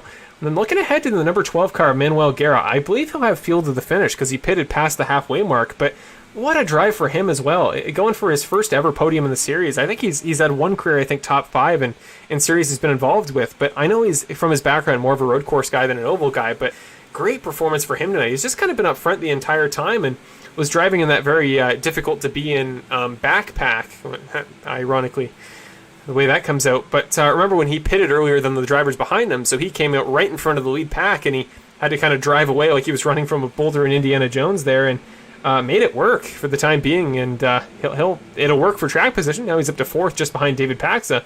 But man, a guy that could compete for his first podium tonight, and if he does so, what a performance for him. Speaking of which, David Paxa, though, a driver without a podium yet this year, though he's come very close in the first 2 races. David Paxa, again, not a guy that I've talked about a ton today, but one of those guys that did the bare minimum that you need to do, that being just staying on the lead lap, and he's still there to this point. I must think he has field to the finish, because I would think for a lot of guys, with how few cautions we've had tonight, you might assume this would be the last one. So let's just head back up to Logan Paxa. The lights in the pace car are off. It'll take the left-hander into pit lane, so we are going to go this time by. Logan Paxa is your race leader, going to hold Krobach up as long as he can here. Now gets on the gas pedal. Green flag for the round 3 of the Snowstorm Open Wheel Racing Series at Texas Motor Speedway. 30-ish laps to go, but 32 as we go green this time by. David Paxa immediately hopped to the top of Michael Krobach there in that restart. Looks like he's got big plans there in the number 53 car, but he's going to lose ground. Manuel Guerra is going to hop there on the bottom line. Now, Krobach's going to go to the top line, maybe think about going all the way around. I think we got a 3 wide further back. Bedrosian's going to cut the, try to split the middle between Paxa and Guerra. Won't clear Guerra for the time being, but Manuel is on the inside line, so that'll kind of help him a little bit better in terms of slipstreams, at least, than Bedrosian's situation will. So Guerra going to pump Guerra going to pump Bedrosian up the track a little bit there as he comes through the corner. So does Krobach decide to come into the inside line this time? Doesn't go for that. He's going to instead stay up high. I think that's going to give Guerra the move here, because he's going to have the slipstream as we come out of corner 2. Right in behind Paxa, they're going to go side by side effectively with Krobach, but Krobach on the outside line is always going to have the better run there out of corner 2. Michael's going to try to clear Logan as we come through corner 3 this time by. It doesn't manage to make it work. A little bit further back in the field, Tanner Dignard, who got the lucky dog that last time by, will pass Justin Lewick. The 55 car, Dignard right back in the field. 3 wide as we come through the tri-oval section here. 3 wide. We got to take this timing tower down. We got some action we got to see there on screen, but now Paxa still 2 wide there with Michael Krobach. Now Bedrosian's going to slide in on the inside line with Manuel Guerra getting bumped out as a result. Now Guerra, I think, is going to go to the top line unless he wants to go 3 wide. Once again, Guerra now side by side with Bedrosian. Where did the outside car of Krobach go? Moved all the way to the top, and he's going to lose positions as a result. It just gets way too high. Unless he's trying to think about fuel strategy. That was a very bold to the top move. Now, Bedrosian is not content with where he is. He wants to be right back at the front ASAP. Look at this pack of cars we see right in behind the leaders. Guerra now to the inside once again is going to move up to 2nd. Krobach gets shuffled all the way back out to, I think, 6th. Salvatore is there 4th in line, but I'm not sure if he's battling for the for positions here. No, it doesn't appear that he is. It looks like Jack Hilliard, the only driver out of tonight's race entirely. But where is Tim Salvatore? Isn't it? Oh, there he is in 12th, only 2 laps down. So with 2 more lucky dogs, he could be back in position, but got a long way to go. We could see more cautions, but Manuel Guerra still in the inside line. 3 wide with Rene Hart. Going to go to the top of Krobach. Krobach gets sandwiched. Did both guys make it around? What a move by Rene Hart. Still isn't actually battling for position, I don't believe. Still 2 laps down, but Tim Salvatore in the 91 is right in front of him, and if he wants to become the driver after Marshall Crocker to get the lucky dog, then he needs to make the move there on Salvatore, ideally as soon as he can. But now Salvatore all the way to the top in Bedrosian. Salvatore got a podium in the last race of the season at Road America. He's had plenty of speed on the road courses. Wasn't sure how he'd translate over to the ovals, but maybe a couple laps down, but he is making it work. Him and Hart are going to go to the front of the pack. Looks like the lap car is saying, okay, I've had enough of being back here. Goodbye, leaders. Salvatore almost cuts down in front of Bedrosian. Thought about cutting off the inside of the line. He keeps thinking about it, but doesn't have enough to say. Who was that a little ways back? Another caution will come out this time, right as I talk about the lucky dog opportunity for Marshall Crocker, but Trevor Anderson, it looked like, lost a couple spots there. Not sure why that would have been. Woody Mahan will temporarily move up ahead of Logan Paxa, but I think that is indeed temporary. Yep, Logan will take the spot back now. But let's go back a little ways, because I have no idea who that involved. I saw a car get loose there on the exit, I think, to corner number 2. Okay, you see as you go by, we see the car there in the middle getting loose. Who was that? Looks like Jack Hillier, but Jack Hillier, to my knowledge, wasn't still in the race. So let's check out his situation there in the number 29 car. What happened to him? Oh, so coming on pit exit, coming out of corner 1 and 2, you see the leaders. You can hear them on the feed, but you see they're about to go by. Catches the inside wall on pit exit. Did everybody manage to... Wow. Everybody... Oh, that was incredible. I gotta give it... Again, if any of you drivers are watching this race back, post-race, massive props. Like, what a dodge that was from the giant pack of cars to make it by Hillier. Everybody will stay on the lead lap. Justin Lilick will stay on the lead lap. Marshall Crocker will be the lucky dog driver this time by. Of course, not Marshall Crocker Jr. myself, Marshall Crocker Sr. there in the number 15 car. He will be the lucky dog car, and he will get permission to head all the way around the rest of the field and rejoin the lead lap. So his night is not over. But while we have the time, because we haven't had much of it so far in this race, we're going to head back to Bedrosian and keep an eye on his perspective from the cockpit. Oh, that's not it. Get a cockpit view from his car, but let's just pull down the track map. There we go. There we are. So let's check out your championship points heading into tonight's race. Now, this is missing a driver. I don't remember who. Somebody that joined tonight's race isn't showing up on the point. Justin Lulick will not be on the point standings here, but that is every driver in tonight's race and their points going into tonight. So Logan Paxa is still your championship leader, 108 points coming out of the first 2 rounds to start the season, of course winning both and getting a pole in one of those races. But Bedrosian, who picked up a pole in the other to start off the season at Charlotte Roval, 86 points, only 22 behind. So with a win tonight, which he has the potential to do, I guess just as much as Paxa does, but he is your current race leader with only about 23 or 22 to go when we come back from green. Very far into the race, could be getting his first win of the season sooner rather than later, and that would tighten the points battle up significantly. But Tim Salvatore ran it at the pole in the very last race there, finishing 3rd at Road America. Has 68 points to this point, the inverse of Bedrosian's, of course. He will be in 3rd to this point, and is only 7 points ahead of Woody Mahan, who we saw just a moment ago getting involved in that wreck, but who is still, I believe, on the lead lap. Let me just confirm that. He is. Woody Mahan is currently sitting in 3rd. So 3 of the top 4 drivers in the points are all in the top 3, and of course the odd man out is Tim Salvatore, who I think was involved in that incident at the very beginning of the race that we unfortunately didn't catch. So Salvatore just unfortunately bad luck tonight to not end up in the front of the pack as you would normally expect him to be, at least at the road courses so far, if the beginning of the season is anything to go off of.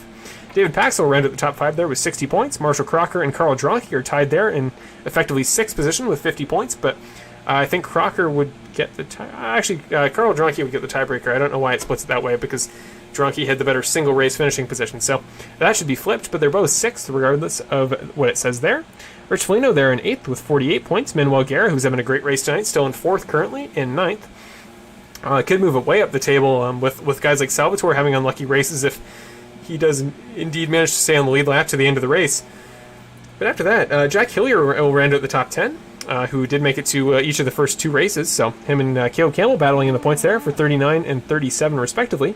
Tanner Digner to round out the top 12 there with 36 points. So another driver with where he's currently driving in the race, which is 9th, which is still in the lead lap. Plenty of potential for him to move up the championship standings quite significantly tonight as well. Trevor Anderson, who only made it out to 1 race, but had a very strong showing when he did with 28 there.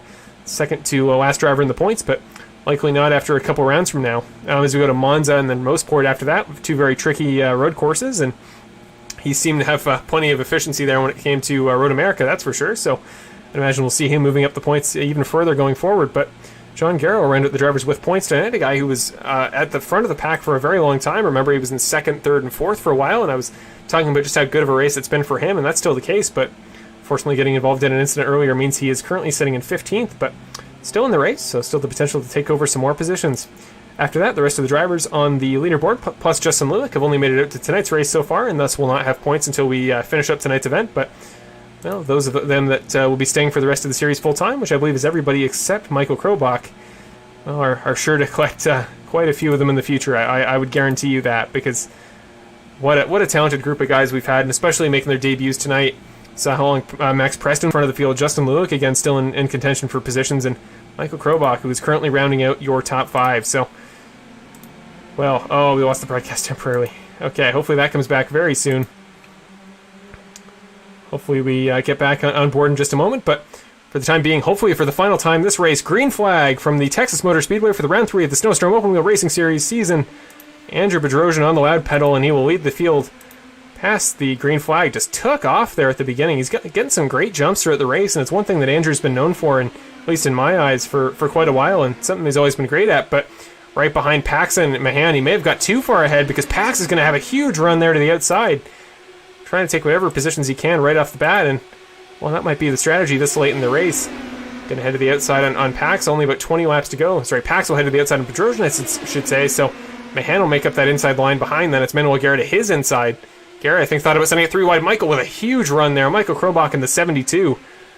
Maybe thought about going for the spot there, but he will decide against it for the time being. Again, we're going to have to pull down the track map because there's just too much to go over. So that's Mahan with Krobach to his outside, forming the second line there. And then it's Lewick and Guerra there in the third line. Rich Foligno in the darker yellow car behind Guerra there in the 7th spot.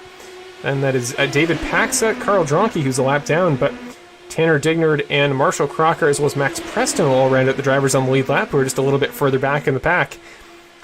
But now Logan Paxa, who's got to the outside this far up a couple times, but this is the furthest up past Bedrosian he's made it across the line, so if he can do that on the very last lap, he will win his 3rd race in a row to start off the season. But with Michael Krobach breathing down the back of his neck, Justin Lewick, who is known for some aggressive moves there, and in 5th could do anything at any given moment. Right as I say it, goes 3 wide, or at least threatens to.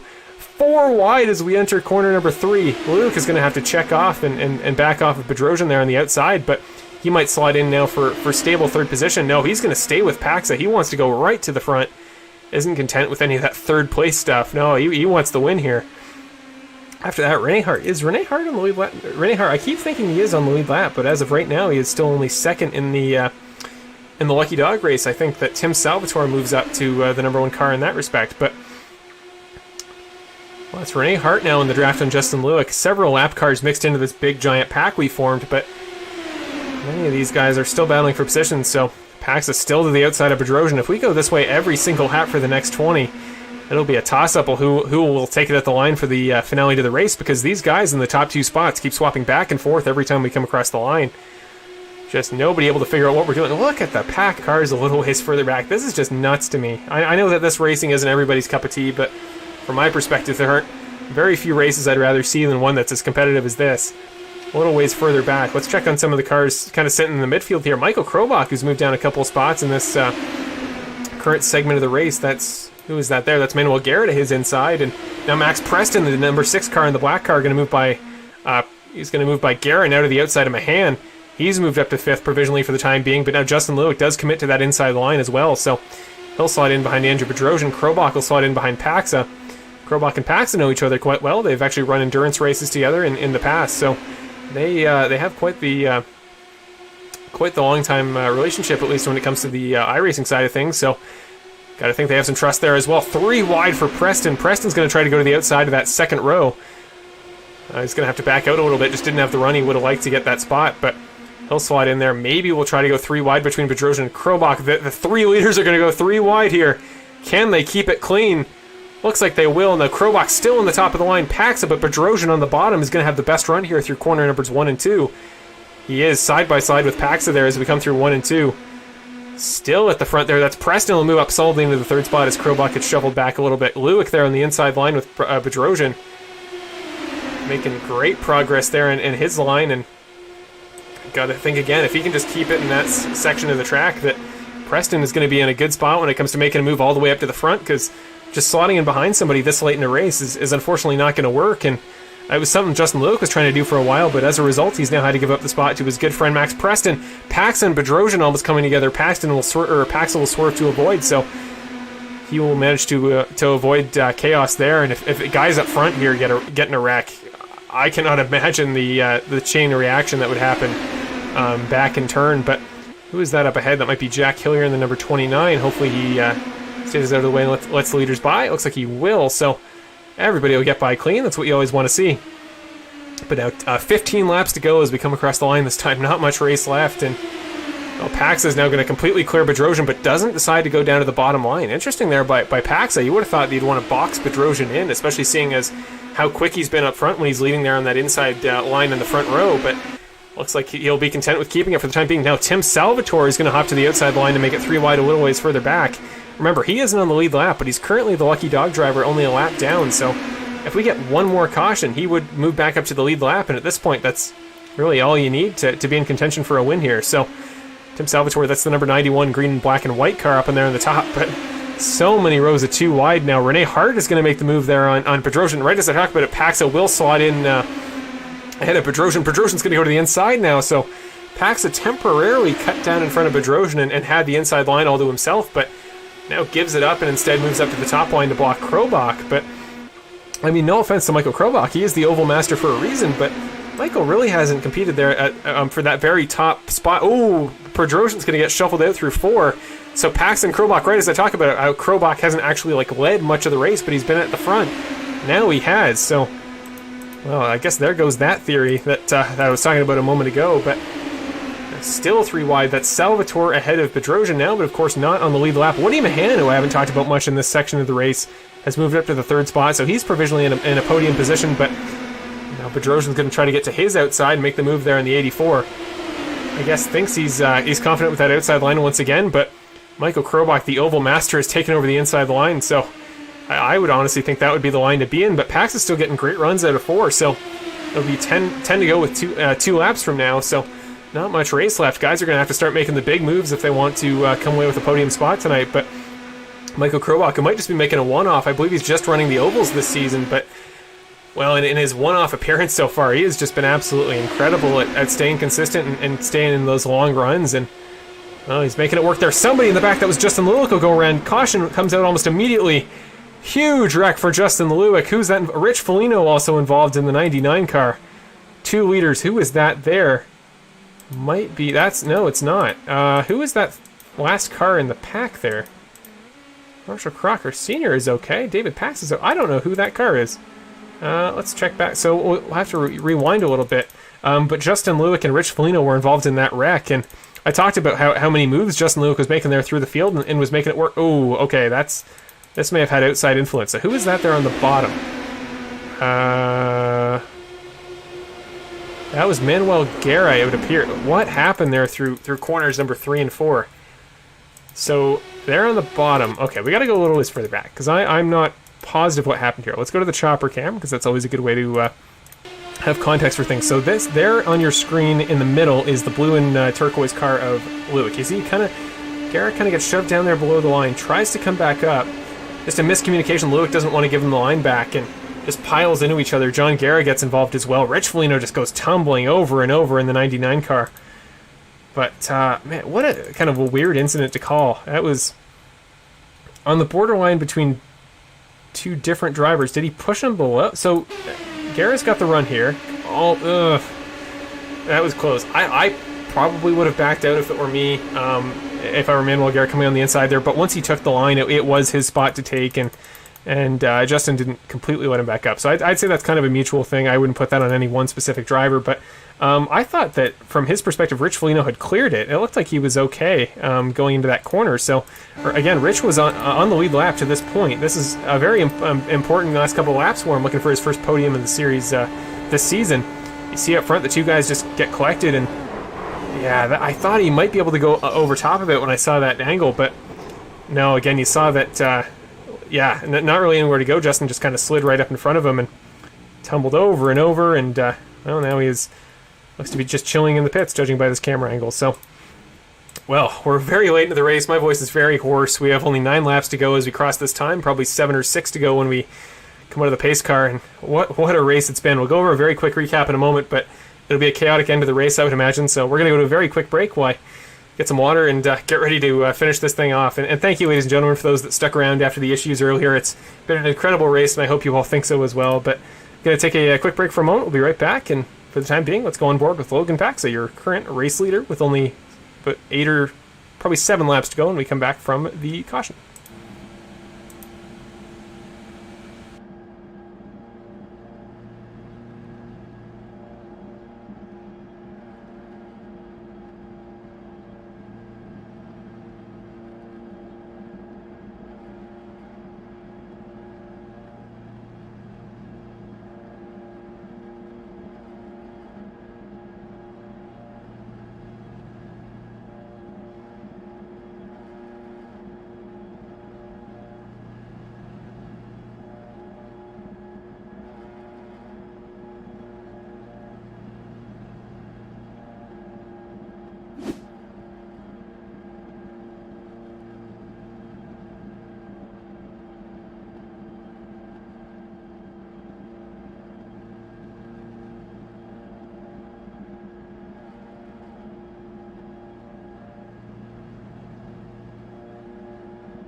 Only 1 lap to go, and we return from this this caution break, and man, what a race we've had to this point. Again, only 7 laps to go, and we cross this time. The lights on the pace car are off, which, well, is the signal that we will be going green momentarily. But wow, what a race so far! So many moving pieces, so many guys have led laps to this point. As the race series coordinator who has to tally up all the points post race to post the standings. Oh, there are going to be so many bonus points to assign. It's going to be a bit of a late night for me, even later than it's already been. So, lots to do, but you see the line starting to form up. Just to go over your top 10 drivers still in the lead lap as we come to this final green flag start. Paxa, Krobach, Bedrosian, your top 3. Mahan, Preston rounding out your top 5. Of course, Preston making his debut tonight. Same with Michael Krobach. Manuel Guerra, Tanner Dignard, Marshall Crocker Sr., David Paxa, and Tim Salvatore, your 10 drivers still in the lead lap and still in contention for the win here. Going to go green in just a moment. Logan Paxa, for the first time, well, no, that's not true. Oh, wrong camera. Whatever. Logan Paxa, green flag in front of Michael Krobach to start off your final 7-lap dash to the finish. Remember, we do have a lucky dog in effect, but Michael Krobach immediately shoots to the bottom of the track, wasting no time as the 72 car. Bedrosian will follow in behind him, but what I was trying to say there before we went green is that Logan Paxa, for the first time in quite a while, will be the starter on the green flag. The question was, how good of a jump would he get to the guys behind, and didn't seem to matter there at the start. 3 wide for the lead there. Bedrosian will send it right to the middle. One of the very few guys I know that would try to make the active choice to go to the middle of a 3 wide, but he's made it work a couple times this race, and he makes it work again. Huge run there off the exit to 4. Will almost clear the 72 of Krobach, but Pax is getting shuffled back in the field a little bit. Look at the chaos in behind, battling for those final spots in the top 10 there, but for the lead now, it's Krobach and Bedrosian side by side, then Mahan and Preston 2 wide in behind. There'll be 5 laps to go when we go next time by. Preston will make it 3 wide once again. The side draft from Bedrosian to Krobach. He's trying to push him down and get a better run into corner 3 than the 72 does, but Michael's still holding the lead as we come this time by. Preston, is he going to slide in the outside of that second row, or is he going to try to make the move again on the high side? Preston is one of those guys that I know will want to go for the win here in his debut, is going to try to make something happen. Mahan is kind of sat back there on the inside of that second row there in the 84 black car, but could see something happen here in a moment from him. So many moving pieces around. Hard to put the timing tower up, but we have to in just a moment. We'll put that up, which will hopefully save space. So there you go. It'll be 4 laps to go as we come across next time by. Krobach and Bedrosian still side by side. Then the 2 black cars of Mahan and Preston after that. Manuel Guerra in 5th. We're going to have another caution. Who was that just went around? Basically the entire field. Huge wreck. One of the biggest wrecks we've ever seen in the Karting Computer Series season. Logan Pax is involved, your championship leader and former race leader. What in the world just happened? Things just got a lot more interesting. Marshall Crocker Sr. is involved as well. I think David Pax I saw was involved. Carl Dronka. What just happened there? Through corners 3 and 4, only a couple laps to go when this happened. So from the front of the field, it looks like Sam Hoare just barely gets into Rene Hart, I think. That begins a chain reaction in behind, and let's just go one by one. So at this point, yeah, I think it was Sam Horde hits Rene Hart, at this point. So those are the 2 cars in the bottom. As we come through the shot, so to this point, we stop here. Just to pick off the guys in this crash. So that's Paxa, Manuel Guerra, Carl Drunke in the wall. Logan Pax is the blue and yellow car who just got shuffled out of the lead all the way back to, I think, 4th or 5th, but that was far back enough that he got involved in this wreck. So he'll go to the top. Wait, let's just progress a little bit further, because that's, I think, Trevor Anderson after that. Did he make it through? Came to a full set. Did Trevor Anderson make his... Oh, what a move by the 25. They just drive straight by. That was one of the best moves I've ever... Like, this is super sad to see this many guys get involved in a late race wreck. Like, of course I would have rather seen this go to the finish with all those guys involved, but let's just go from Trevor Anderson's perspective. Look at the way he reacts to the situation. So he's on the lead lap, mind you. Look at the guys in front. Just watch it. Just waits, parks it, waits for everybody to crash. And just gonna head right by.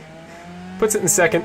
See everybody. What a move by Trevor Anderson. That, like, when I talk about, guys being patient and waiting for the race to come to them, that is what I mean. I didn't try to go Lightning McQueen in cars, weaving and jumping over guys and dodging through it. Just said, okay, let's just hold on a minute, wait for this to figure itself out. Now I'm just gonna head right by, and that is what he did. And well, now we're gonna go to a green-white checker. It'll be a 2-lap dash to the finish. Was I wrong? Yeah, I was wrong. So Trevor Anderson wasn't on the lead lap at that point. But with so many guys in the pit lane having to tow to repair damage, that'll give a couple spots back to guys like Trevor Anderson, Caleb Campbell, Tanner Dignard, and Justin Lewick. And Dignard, I think, will get the lucky dog as well. So Tanner Dignard should go back onto the lead lap. Not sure if he'll be able to catch the field there for the restart. So we might still effectively only have 5 drivers left battling for spots, but... Now, guys are starting to exit the pits, so I see Logan Paxa is exiting the pits there in the 16 car. I believe he's the first car in line to return. And after that, it's Marshall Crocker Sr. Manuel Guerra will make it back. David Paxa behind him. Justin Lewick has already made it up a little bit further in the field, but actually he wasn't involved in the wreck. I don't know what I'm talking about. And then Rich Foligno, who was not involved, but will move back a little bit as a result as well. So the guy we've been talking about these last couple of cautions, who do these incidents benefit? This time it'll benefit Tim Salvatore there in the 91, who we talked about earlier, was in that battle with several drivers for the lead of the Lucky Dog race, trying to be the first car lap down that'll get the free lap back if we got a caution, and he won that. He got ahead of Rene Hart, but well, now he'll move back and try to lock down that number 5 spot, and you just got to wait, I guess, for a couple cars to head by, but he will rejoin the field in the 5th spot in line. So 5 drivers, unless Tanner Dignard's able to make it around, will battle it out in a shootout for not only the podium spots, but for the win. And well, again, the number 1 guy we got to talk about as a result of that, who is still in the 8th position, but Logan Paxa, just horrible luck for the 16 car. Got shuffled out as a result of a lot of chaos happening up there in the front pack. Got shuffled out on the outside of the line down to 5th or 6th. And like I said, that was far back enough that the incident there between Rene Hart and Sam Horde involved him, and just horrible luck for the 16 car. He was running up front, is going to get bonus points for leading a lap, but just did everything he had to do tonight to pick up his 3rd win to start off the season. And I know he's more of a road course guy than an oval guy, so I'd expect next week at Monza he'll be right back up to his usual ways. But man, there was just so much potential for him to pick up his 3rd win tonight, and to see it end like that in a way that was out of his control is so sad to see. But well, there's your drivers' standings heading into the final restart. The lights on the pace car are off, so next time by we're going to go green one final time. If a caution comes out and another crash happens, then whoever is leading at the time of the caution will be your race winner tonight. We're not doing one more caution. So this is your green-white checkered, and 2 laps to the finish. Race winner will still have yet to be declared. Woody Mahan will round out your top 3 podium positions. Of course, Krobach still your race leader, making the one-off appearance tonight. Only running the ovals this season, but man, the points would be huge for him in that campaign as well. So Krobach, will he check up Bedrosian behind? Krobach, huge run, doesn't even wait for Bedrosian. Totally legal. Bedrosian just kind of lagged back there, so green flag for the final time in tonight's race.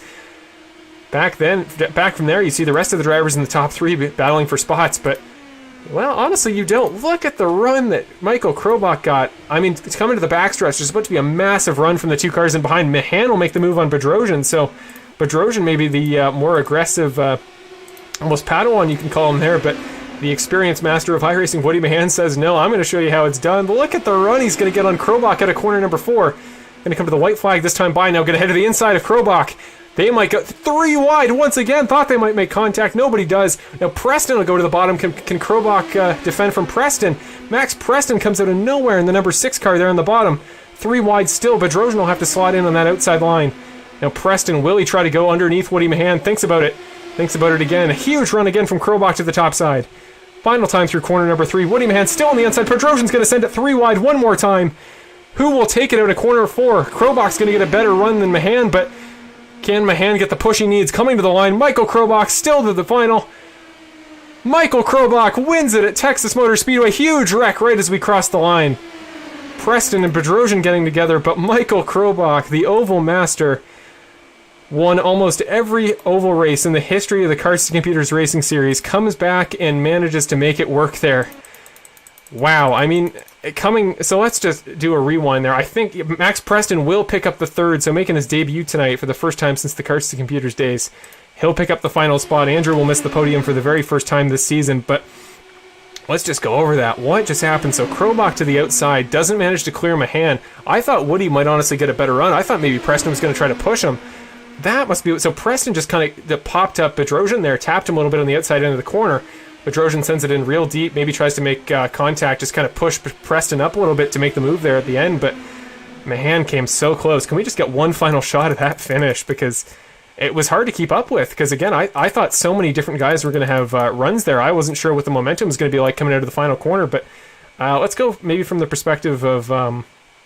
honestly, the best guy to watch this from might be Caleb Campbell, who wasn't involved in the battle, but actually did finish 7th. Great performance for him tonight, but we'll get to that momentarily. Look at from Caleb Campbell's perspective here up ahead. So there's Bedrosian heads to the bottom. If I'm him, I cannot tell who's winning this race or who just won this race. I mean, you saw the wreck obviously in front, and Caleb manages to avoid that perfectly, but okay, we got to get an actual shot. I've often thought about going back and updating thumbnails to these broadcasts after the fact. If I were to update it, this is what I would want the shot to look like. I thought I had a shot that showed this better, but there you go. Let's just get the shot right at the there you go. That is the margin of victory between the top 4 in tonight's race. What a finish here at Texas Motor Speedway. Michael Krobach making his return to the series. Woody Mahan, who hasn't got an oval in this entire series thus far, and it's one of his specialties. Open wheel oval racing is something he's been doing for a long time. And, man, comes so close once again. Woody Mahan, I think that's his 3rd or 4th second place in any series I've covered. So if you watch this back, Woody, I promise you, you'll get your win sooner rather than later. But Max Preston, haven't talked about it much, but rounding out the top 3. Great race for him tonight to make his return.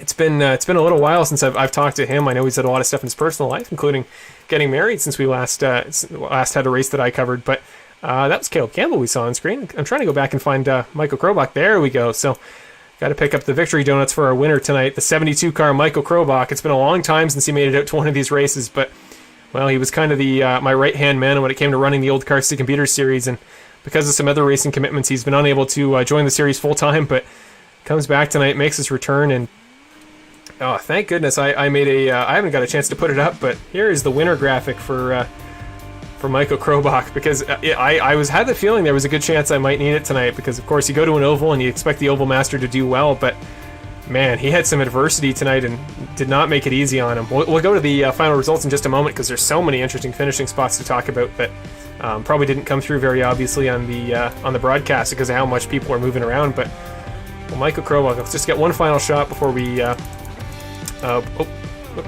before we take you to the final results here. I just want to say very quickly before we go to your final results and your interviews to round off the broadcast, this is by far the most viewers I've ever seen in one of these things, and after all the chaos earlier, I just wanted to buckle down and focus on the broadcast, but 25 viewers, that is nuts. 19 drivers tonight, the best turnout I've ever had from one of the races I put together.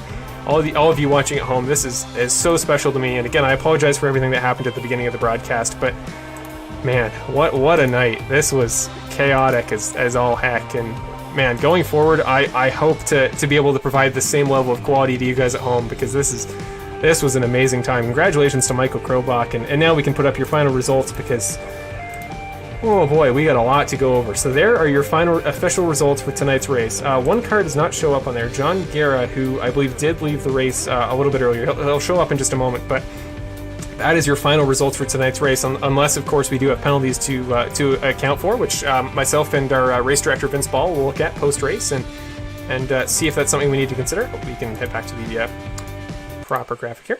But that is something we may need to consider. So I and our race director will talk about it. And if there's any changes in the points, I'll be sure to let you guys all know next week when we head on Friday to Monza for round 4 of the season. Back to a road course. As fun as the oval racing tonight has been. But only 5 drivers will round out your top 5 in tonight's race, that being Michael Krobach, Woody Mahan, Max Preston, Andrew Bedrosian, and Tim Salvatore. Of course, Salvatore getting his first podium last week 2 weeks ago at Road America. Comes back tonight to an oval and recovered great from the very beginning of the race. He did it at Road America as well, coming from 11th all the way back to 3rd, and did it tonight from 2 laps down all the way back to 5th. So did everything you need to do to an oval to recover, and because of that, great performance for him. But Michael Krobach there, your race winner there in the number 72 car. It's something to watch out for if you're one of the guys in the series. We run 3 more ovals on this calendar, and I think Michael is going to give anybody a run for their money at all of them, because what a performance he put on tonight. He'll get plenty of championship points, but depending on how many he runs this season, they could be assigned to Woody Mahan for the first place points, or they could be assigned to himself. Just depends on how many he makes it out for, because it's unfair to give all the first place points to somebody who's not battling for the first place championship. But we'll talk about that later, and I'll be sure to keep you updated on that. But Woody Mahan, your first place full-time driver there, again, so close to that win. He's done it so many times in our series, and coming to the line there, had the inside line, the place you want to be. And the only thing that was going to stop him there was an experienced oval driver getting one of the best runs I've ever seen off the final corner of a 1.5 mile oval. So great finish for him, came so close. Max Preston making his debut tonight. He is Canadian. I know it doesn't show up properly there with the label, but Max Preston making his return tonight is going to be, I think, a full-time driver the rest of the season, and what a performance to start off his year tonight, beating Bedrosian to the line. And if there's any guy you can brag about beating for a podium in this series, it is certainly Andrew Bedrosian. So great work from Preston, less than 1/10 of a second behind the leader, only 1/10 and 6 thousandths of a second separating your top 4. And speaking of the top 4, Andrew Bedrosian will round out the top 4 there with the number 5 car.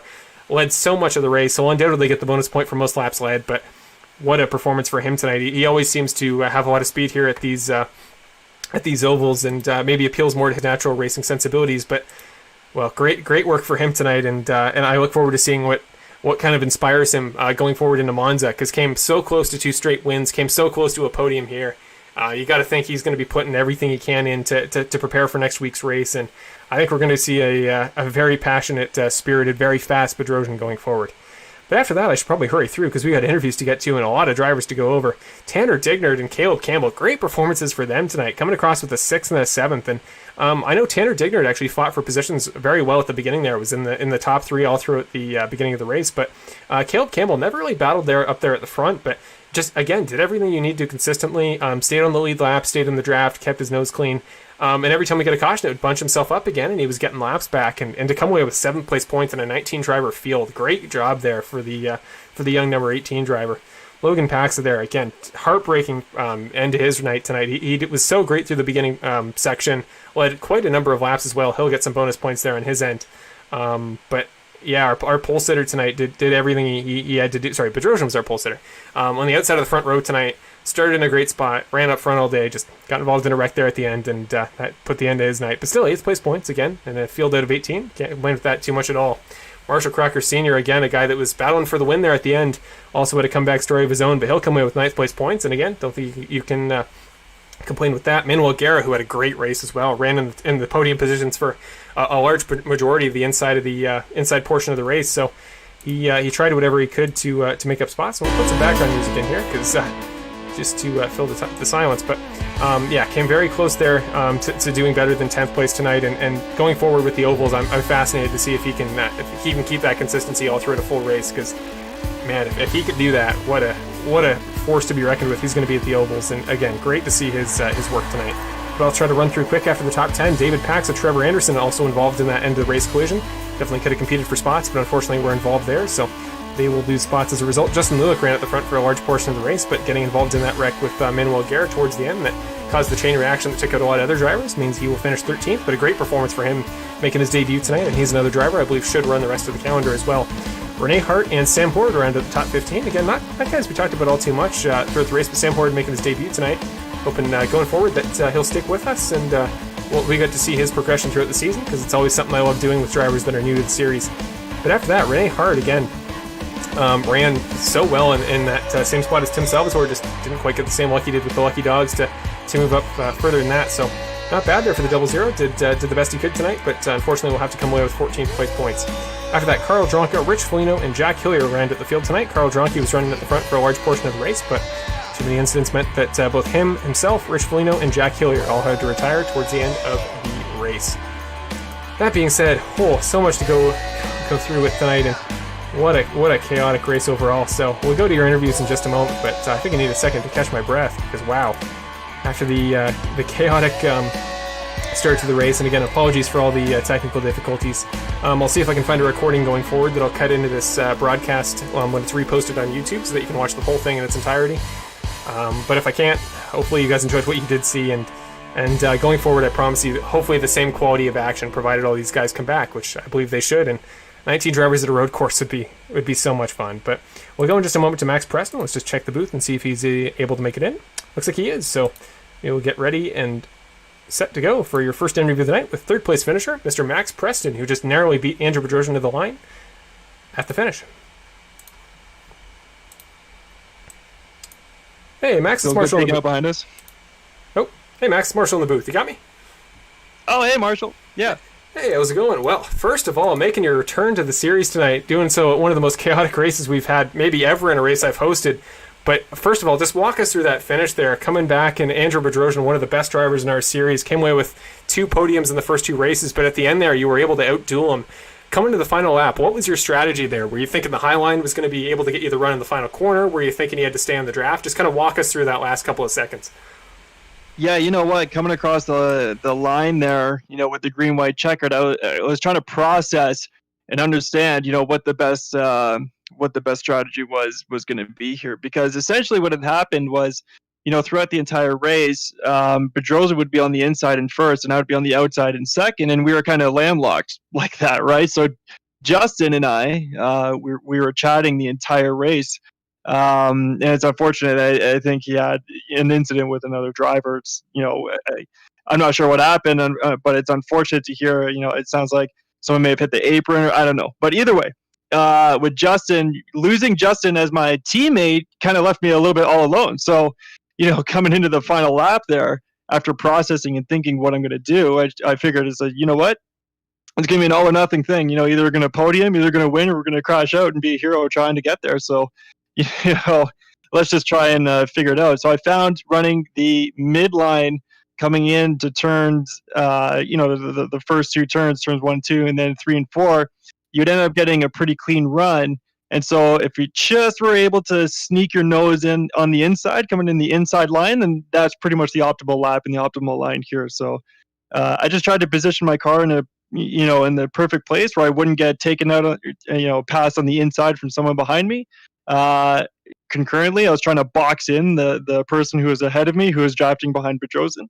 And I just tried to run a clean race, tried to make sure that no one could get around me by boxing people in and trying to use the draft. And ultimately it came up to a last 100 feet dash between Andy and I. At the end of the day, it was such a close finish that I don't think anyone can say their strategy was better than one another. It seems that everyone's strategy seemed to have worked out in their favor.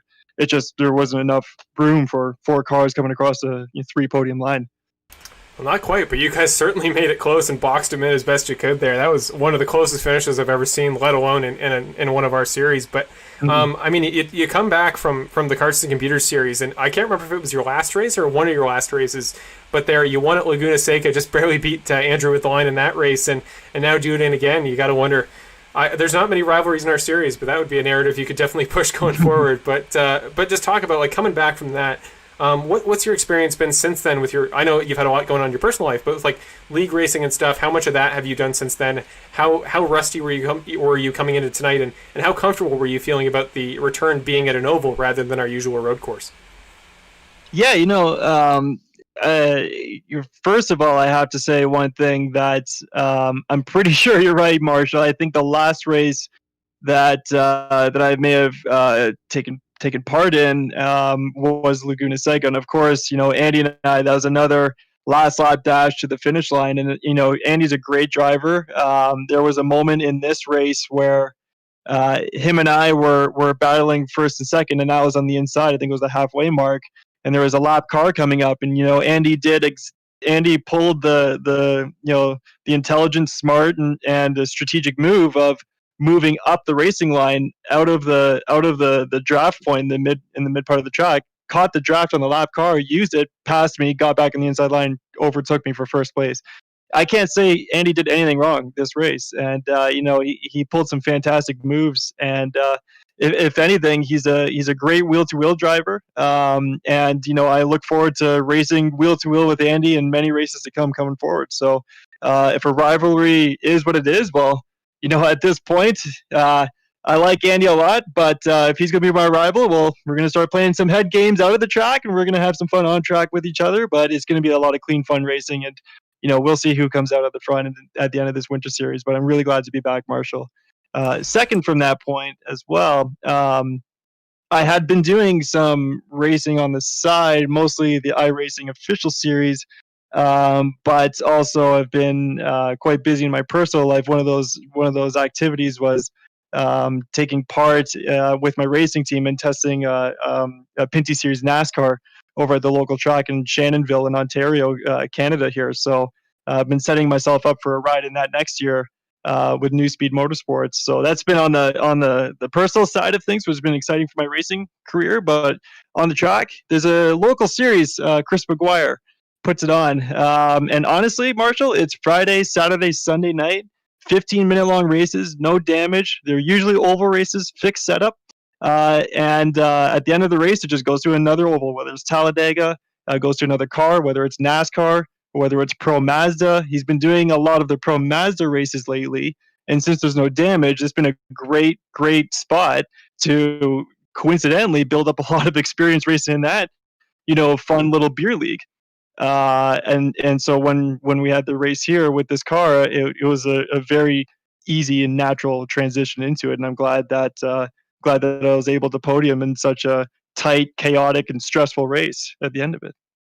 Yeah, I mean, put some respect on like beer league racing. I came from beer league myself with several guys from this series, and you could even just see the progression they make from even just casual stuff like that. So glad to hear that you were still up in the open wheel oval side of things, and going forward, I know you'll be just as quick at the road courses as you were at Laguna last year. But yeah, first of all, congratulations on all your off track stuff. Well, I guess on track in the real world, but off track for my racing with the Penny's announcement. That's so cool to hear, and yeah, it makes it even more of a dual threat between the virtual and the real thing. So it makes it seem even scarier for the potential, as we said, the rivalry going forward. So something to keep in mind if you're Andrew Bedrosian for sure. But yeah, I'm so glad to hear you're thinking of sticking around going forward and competing as well as you have. Because again, we have drop races, so essentially it's like starting from square one, and you're just as much in the championship as anybody else at this point. So I mean, we do it at the end of every interview, but now's your opportunity for to give a shout out to anybody watching at home, or to make any remarks you want to make. And yeah, it's just your time.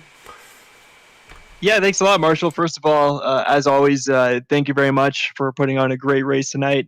Great practice sessions leading up to the race as well. I know this is round 3 of the Snowstorm series, and I've heard great things about the first 2 rounds, and I'm really excited for you and for the series to have such a great turnout tonight.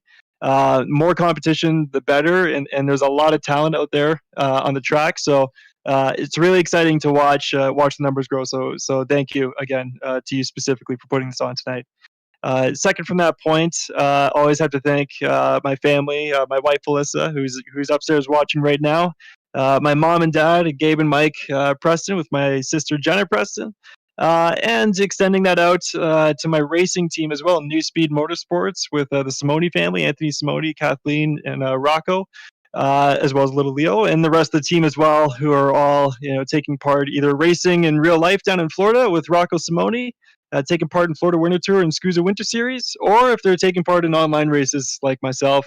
Always glad to have the support of real life racing team with my friends and family, and of course always have a great avenue to race, which is exactly what you provide, Marshall. So thanks again. And yeah, that about wraps it up. Oh, one final thing. Really, really feel super bad for this guy. He drove a super great race. Really amazing teammate to have. We worked together. It's too bad he couldn't finish, but Justin Lewick did a great job tonight. Too bad he's not on the podium with me. He deserves a spot on it for sure. But I know we'll see him next race, definitely.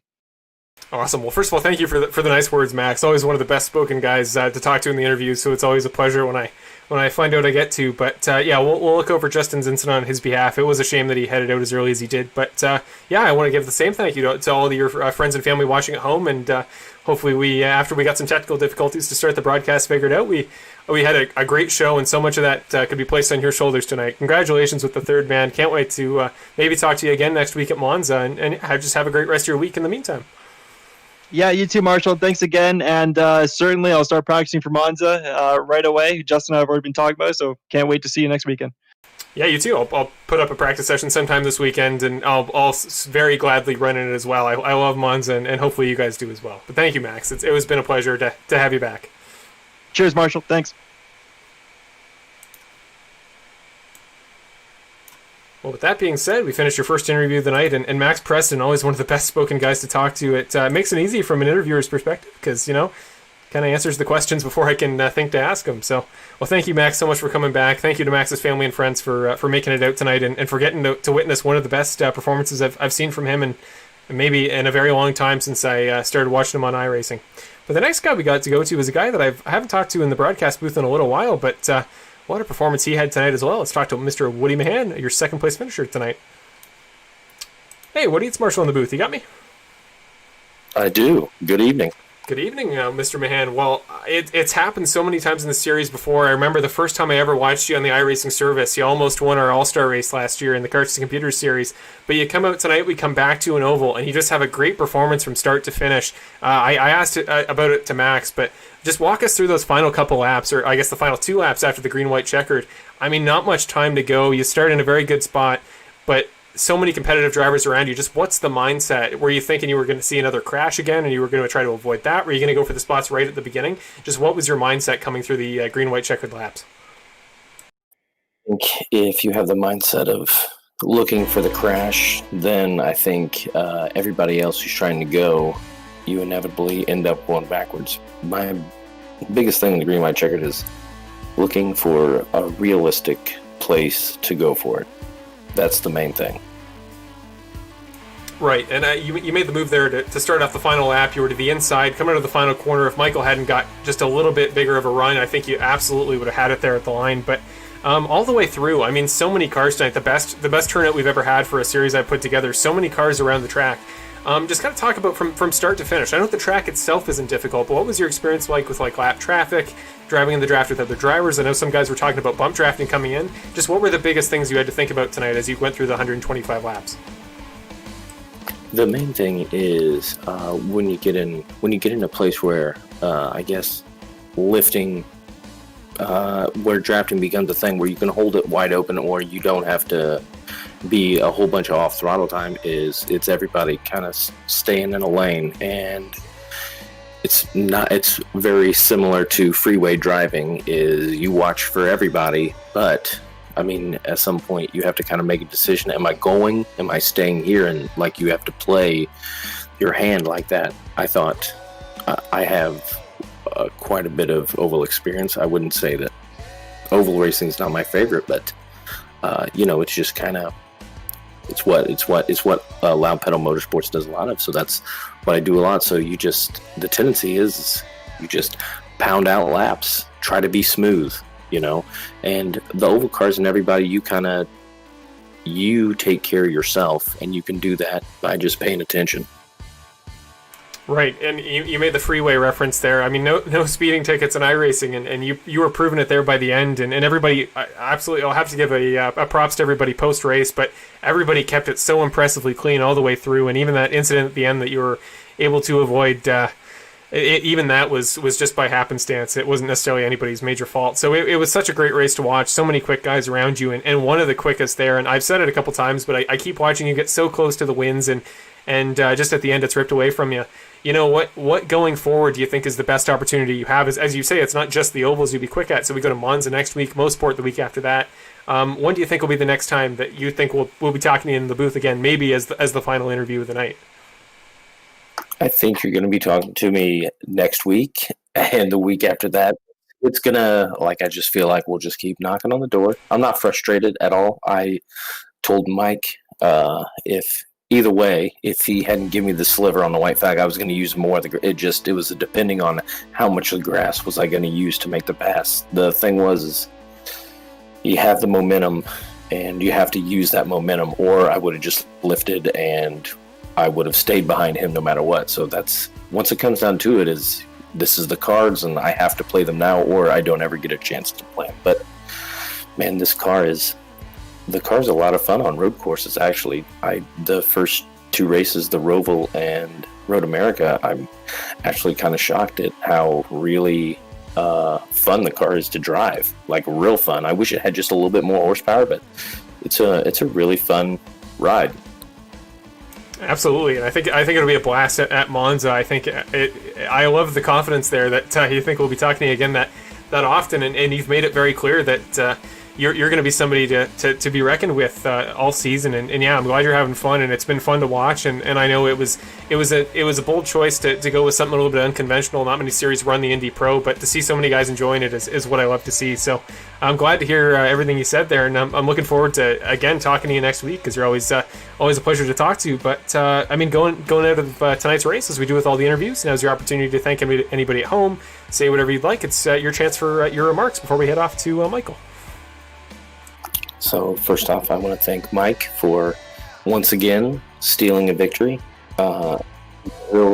He's a real great teammate over at Loud Pedal Motorsports. Actually, though, he's a really awesome dude, and there's nobody else that I would much rather finish 0.037 seconds behind. Obviously, Loud Pedal Motorsports, and go Honda. Wow, couldn't have said it better myself. Thank you very much, and always a pleasure to see a runner-up that gives giving compliments to the winner. But that could have absolutely gone the other way, and I'm sure he would have done much the same thing. You guys are always a blast to watch, and you and the Loud Pedal guys just seem to be absolutely spotless in races like these. Always seem to be one step ahead of everybody strategy-wise, and they're at the end in terms of pace as well. So absolutely congratulations, Woody. Great job coming away tonight. I'm sure you'll be even higher up in the final championship points coming out of tonight's race going forward. And we might be doing some stuff together in our racing side of things as well. So looking forward to that as well. And I'm sure we'll keep in touch for that. But yeah, thank you, Woody, for coming out, making tonight so fun to watch. And can't wait to see what you do next week at Monza. Thanks, Marshall. You do an awesome job, man. Thank you so much.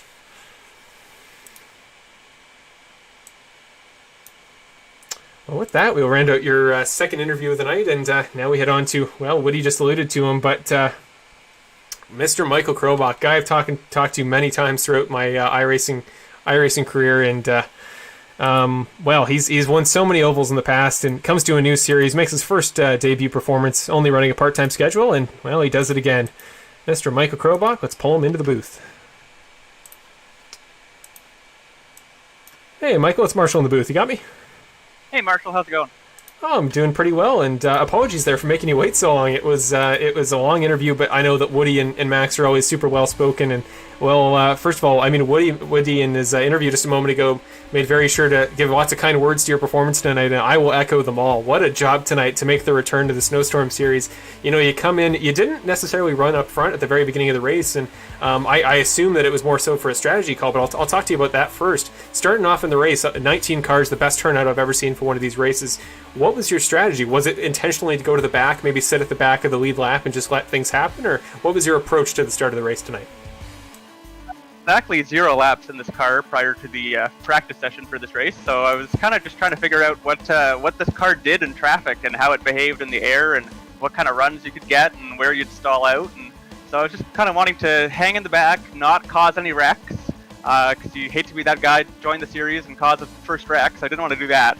And I just wanted to keep the car clean and see how the air worked in traffic and stay out of the big wrecks. And you know, we were really clean for a really long time, and we stayed clean for most of the race, and it was great. I mean, it was stressful. This is probably the most mentally exhausting race, even more so than Talladega, that I've ever run, just because these cars get such huge runs, and you're constantly 2, 3, 4 wide, and you can't even blink. You're holding the wheel so tight. You got to pay attention. I got to thank Spotlights for you know, having that visual spotter system on my monitor, so I knew where cars were on my inside and outside the whole race, and you know, just holding that wheel tight and trying not to move too much, and just keep the car clean.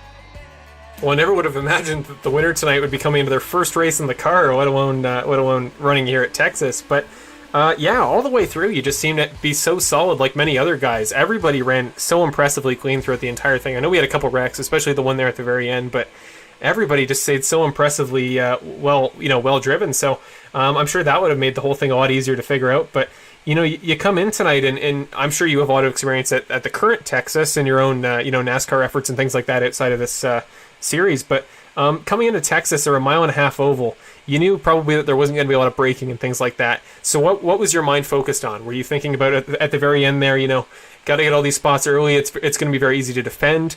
Were you confident that you'd be able to make the moves there towards the end with the draft? Like, what was your approach to passing in this car at this track that you have a lot of experience with, presumably? Yeah, I mean, I was keeping the faster pairs in mind, and we ended up finishing with 0x, so I'm happy we didn't have to burn any of them. But I was willing to save the faster pairs for the end if I needed to bump draft, because I know that if you get, I figured out in practice thanks to Mr. Pax's help there, David. He was telling me about the wing, and that if you bump draft, you can gain speed, but it'll damage the front wing, and it'll force you to fix it, either 7-second penalty in the pits to put on a new wing or to use a faster pair. So I didn't want to do any of that early in the first half of the race, and I wanted to save those for the end. In case I needed to bump draft and get some guys to the front. Me and Woody were working well together. Andy was holding the lead up front too, another Loud Pedal Motorsports teammate here. And so it just kind of wanted to keep the car in one piece. And then, I thought in the first half of the race, being on the bottom would be where you'd want to be at the end, because Andy was able to hold that lead for a while. Logan was up there holding it on the bottom. But it felt like the car needed that momentum on the top side, and to have a bit of help from behind. To kind of hold the lead off at turn 4. I think the bottom worked well in 1 and 2, but coming off at turn 4, I did not want to be on the bottom at the end. And so when we had that green-white checker, I wanted to get a good run early on, but I knew Woody and Andy were going to come below and past me. And fortunately, we let them by on both sides. They're coming to the white flag. And that middle lane was kind of where you wanted to be. I think Andy dropped back in line behind me and gave me a good shove down the back straight, which kind of gave me a bit of momentum into 3, and then I think Max moved up a little bit and gave me a bit more help. So it was a drag race to the line, and we were in the right lane at the right time. It was, I don't know, a lot of luck involved in that, just kind of keeping the car clean and being in the right lane. But man, this is a lot of fun to drive this Indy Pro 2000.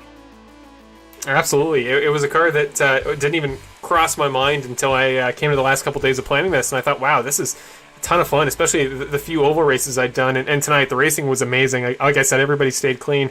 Had some issues on the broadcast side of things, but from the racing perspective, it was amazing to watch. So I mean, to come across as the guy of the Oval Master in the Old Karts Computer Series, you make the return tonight. That's got to look pretty good for the resume going forward. But speaking of going forward, we have 3 more oval races left in the season. I know we talked about you were probably going to come out for the oval races specifically, but we head to Indianapolis, Iowa, and then Gateway to round off the season. So a little bit more obscure ovals, not ones that they run in the stock car side of things, which I know is kind of your bread and butter. But if you come out to those races, how are you feeling for some different races in an Indy Pro car that you've only just gotten familiar with? Yeah, I might have to make room in my work schedule to to come out and run some more ovals, because this was a lot of fun. I'm sure we'll have a lot of good drafting at Indy for sure. Iowa is actually one of my favorite tracks. I love running there in the trucks actually, and the Xfinity cars. We don't run there in Cup, so I do miss that. But it's a great racetrack. It's got multiple grooves, and the multiple grooves actually really work well on iRacing. They're modeled pretty well, because the banking is not the same from the top to the bottom. So I think that'll put on a great show. And these guys are a bunch of clean, hard, fun racers. I mean, I didn't have any problems with anybody. Everybody gave a lot of room, a lot of give and take. I felt confident around the entire field. So just hats off to these guys for driving this car so well, and keeping it clean and predictable, and it's just like a long game of chess, and we just happened to work out. We had all the right pieces on the table today. Awesome. Well, that's what I like to hear. It's so nice to see you come back and have as much success as you have. And I've talked to you in so many of these interviews before, so I'm sure you know how we end off our interviews here. So I'll let you give some shout-outs to some sponsors, whatever other racing commitments you're doing, because I always see your updates on Facebook, and things seem to be going well there. So this is your time at the end of the interview to talk about whatever you please. Yeah, thanks. I got to give a shout-out to Woody tonight. He was my pal on the track here, and Andy, of course, another teammate. Working well together, and good to see them run up front. I think we got 3 of the top 4 spots, so happy to see LPM do well tonight. Got to thank, of course, all my sponsors that I normally have on this car, but we didn't have a car out of the paint shop in time. So got to thank HPP Simulation, Clipping That Apex, Thumbs Up Cancer Down, Amsoil by Adam Blottle, CJ Automotive, Ready to Frag, Fleximation Systems, Sim Racing Apps, great app, free app for strategy and pit stuff. I knew where we were on fuel to the end, so Sim Racing Apps was great for that. Host Venom, and a couple new sponsors, Sim Racing merch. I'm wearing my semi-pro fake race car driver t-shirt tonight, so that brings me a little bit of luck. So if you're the world's OKS sim racer or a semi-pro fake race car driver, get yourself a t-shirt from simracingmerch.com. The MLC Racing channel, and of course, probably the biggest help tonight, Spotlight's visual spotter system, keeping me apprised of when I was in the middle 4 wide. They're coming out with a new product soon. I think it'll help you with knowing if you have your fuel and tires checked and things like that. So check out Spotlights by Midwest Sim. They're a great product, and definitely if you're racing 3-4 wide on the Indy Pro 2000 in the Winter Series here, you definitely need a pair of Spotlights. Well, speaking of, you inspired me through hearing your sponsors post race so much that I got it from my dad for Christmas. So it all comes kind of full circle there, and I haven't heard yet, but I'm sure he'll be enjoying those. And yeah, definitely would have come in handy tonight. But I mean, congratulations, Michael! Great job coming back, winning it. You're going to strike fear into the hearts of people that see you join the session later in the year if you come to more ovals, because what a performance tonight. Great job. Always a pleasure to talk to you. One of the best spoken guys I know, especially on iRacing. So overall, just have a great rest of your racing endeavors going forward. Have a great rest of your week, month, and just best of luck to you in this not altogether enjoyable time, but always good to escape and come out and do this sort of iRacing stuff. So it's been a pleasure, Michael. Thanks, Marshall. Thanks for hosting the series, and Vince for doing the admin stuff, and all the guys who turned up tonight. Great to have a 19 car field here for an open wheel race. A lot of fun. Thank you.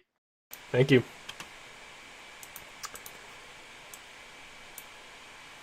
Well, with that brings us to the end of, again, one of the best broadcasts I feel like I've ever had the pleasure of enjoying. And I know that things at the beginning certainly weren't perfect. For the most part, I think I understand what happened there. Internet connectivity issues on my part. So going forward, for those of you that have stuck around or watching your first broadcast tonight, enjoyed what you saw, I promise you that it'll be the last hour and a half for the future going forward, and we do some road courses, all sorts of stuff. If we can get anywhere near this turnout again, this would make me so happy, because this was a pleasure to have this many guys to talk about. The points are going to be super interesting to do with that many guys, but it's just been a pleasure. And I know that, again, the best broadcast turnout I've ever seen. We had like 26 plus viewers, which is just incredible. As a guy that, racing aside, putting the series together, the reason I put the series together in the first place, or I put together the Old Cars to Computer series, was just that guys that couldn't race because of course COVID could race in this setting and have it broadcasted. Like, for a lot of people, they never have the opportunity to, but it's just so special to me to see turnouts like we have tonight, and so special from a series director's perspective to see everybody being as clean as they were. It was just an absolute pleasure, and this ran very long, and I know you guys had to sit through that horrible break with tech issues. So thank you for sitting through that. Thank you for being here this long. There are your final results tonight. Again, Michael Krobach becoming the first non-Logan Paxa winner in the series this season, winning the third round. Going forward, we'll have the points updated for next week, but I'm sure it'll be a huge shake-up going forward. So thank you, everybody, for watching. Have an absolute great rest of your weekend, great rest of your week. Remember, we are right back here every Friday for the Snowstorm Open Wheel Racing Series that we host right here on its own personal channel. So that'll be up next Monday. If you want to go watch any of the broadcasts we've talked about from the Old Cars to Computer series, or you want to watch the first 2 races of this season, feel free. They're in the playlist linked on the YouTube channel. Just go to this YouTube channel, go to the playlist tab, and you'll have all of them separated into the seasons, including this one when it gets posted in a couple minutes. So thank you, everybody. Have a great rest of your week. It's been an absolute pleasure to have you all here. And I haven't really showed it that much because I didn't get to show it pre-race, but for Marshall Crocker with the cowboy hat for Texas, signing off. Thank you, everybody. Have a great rest of your week.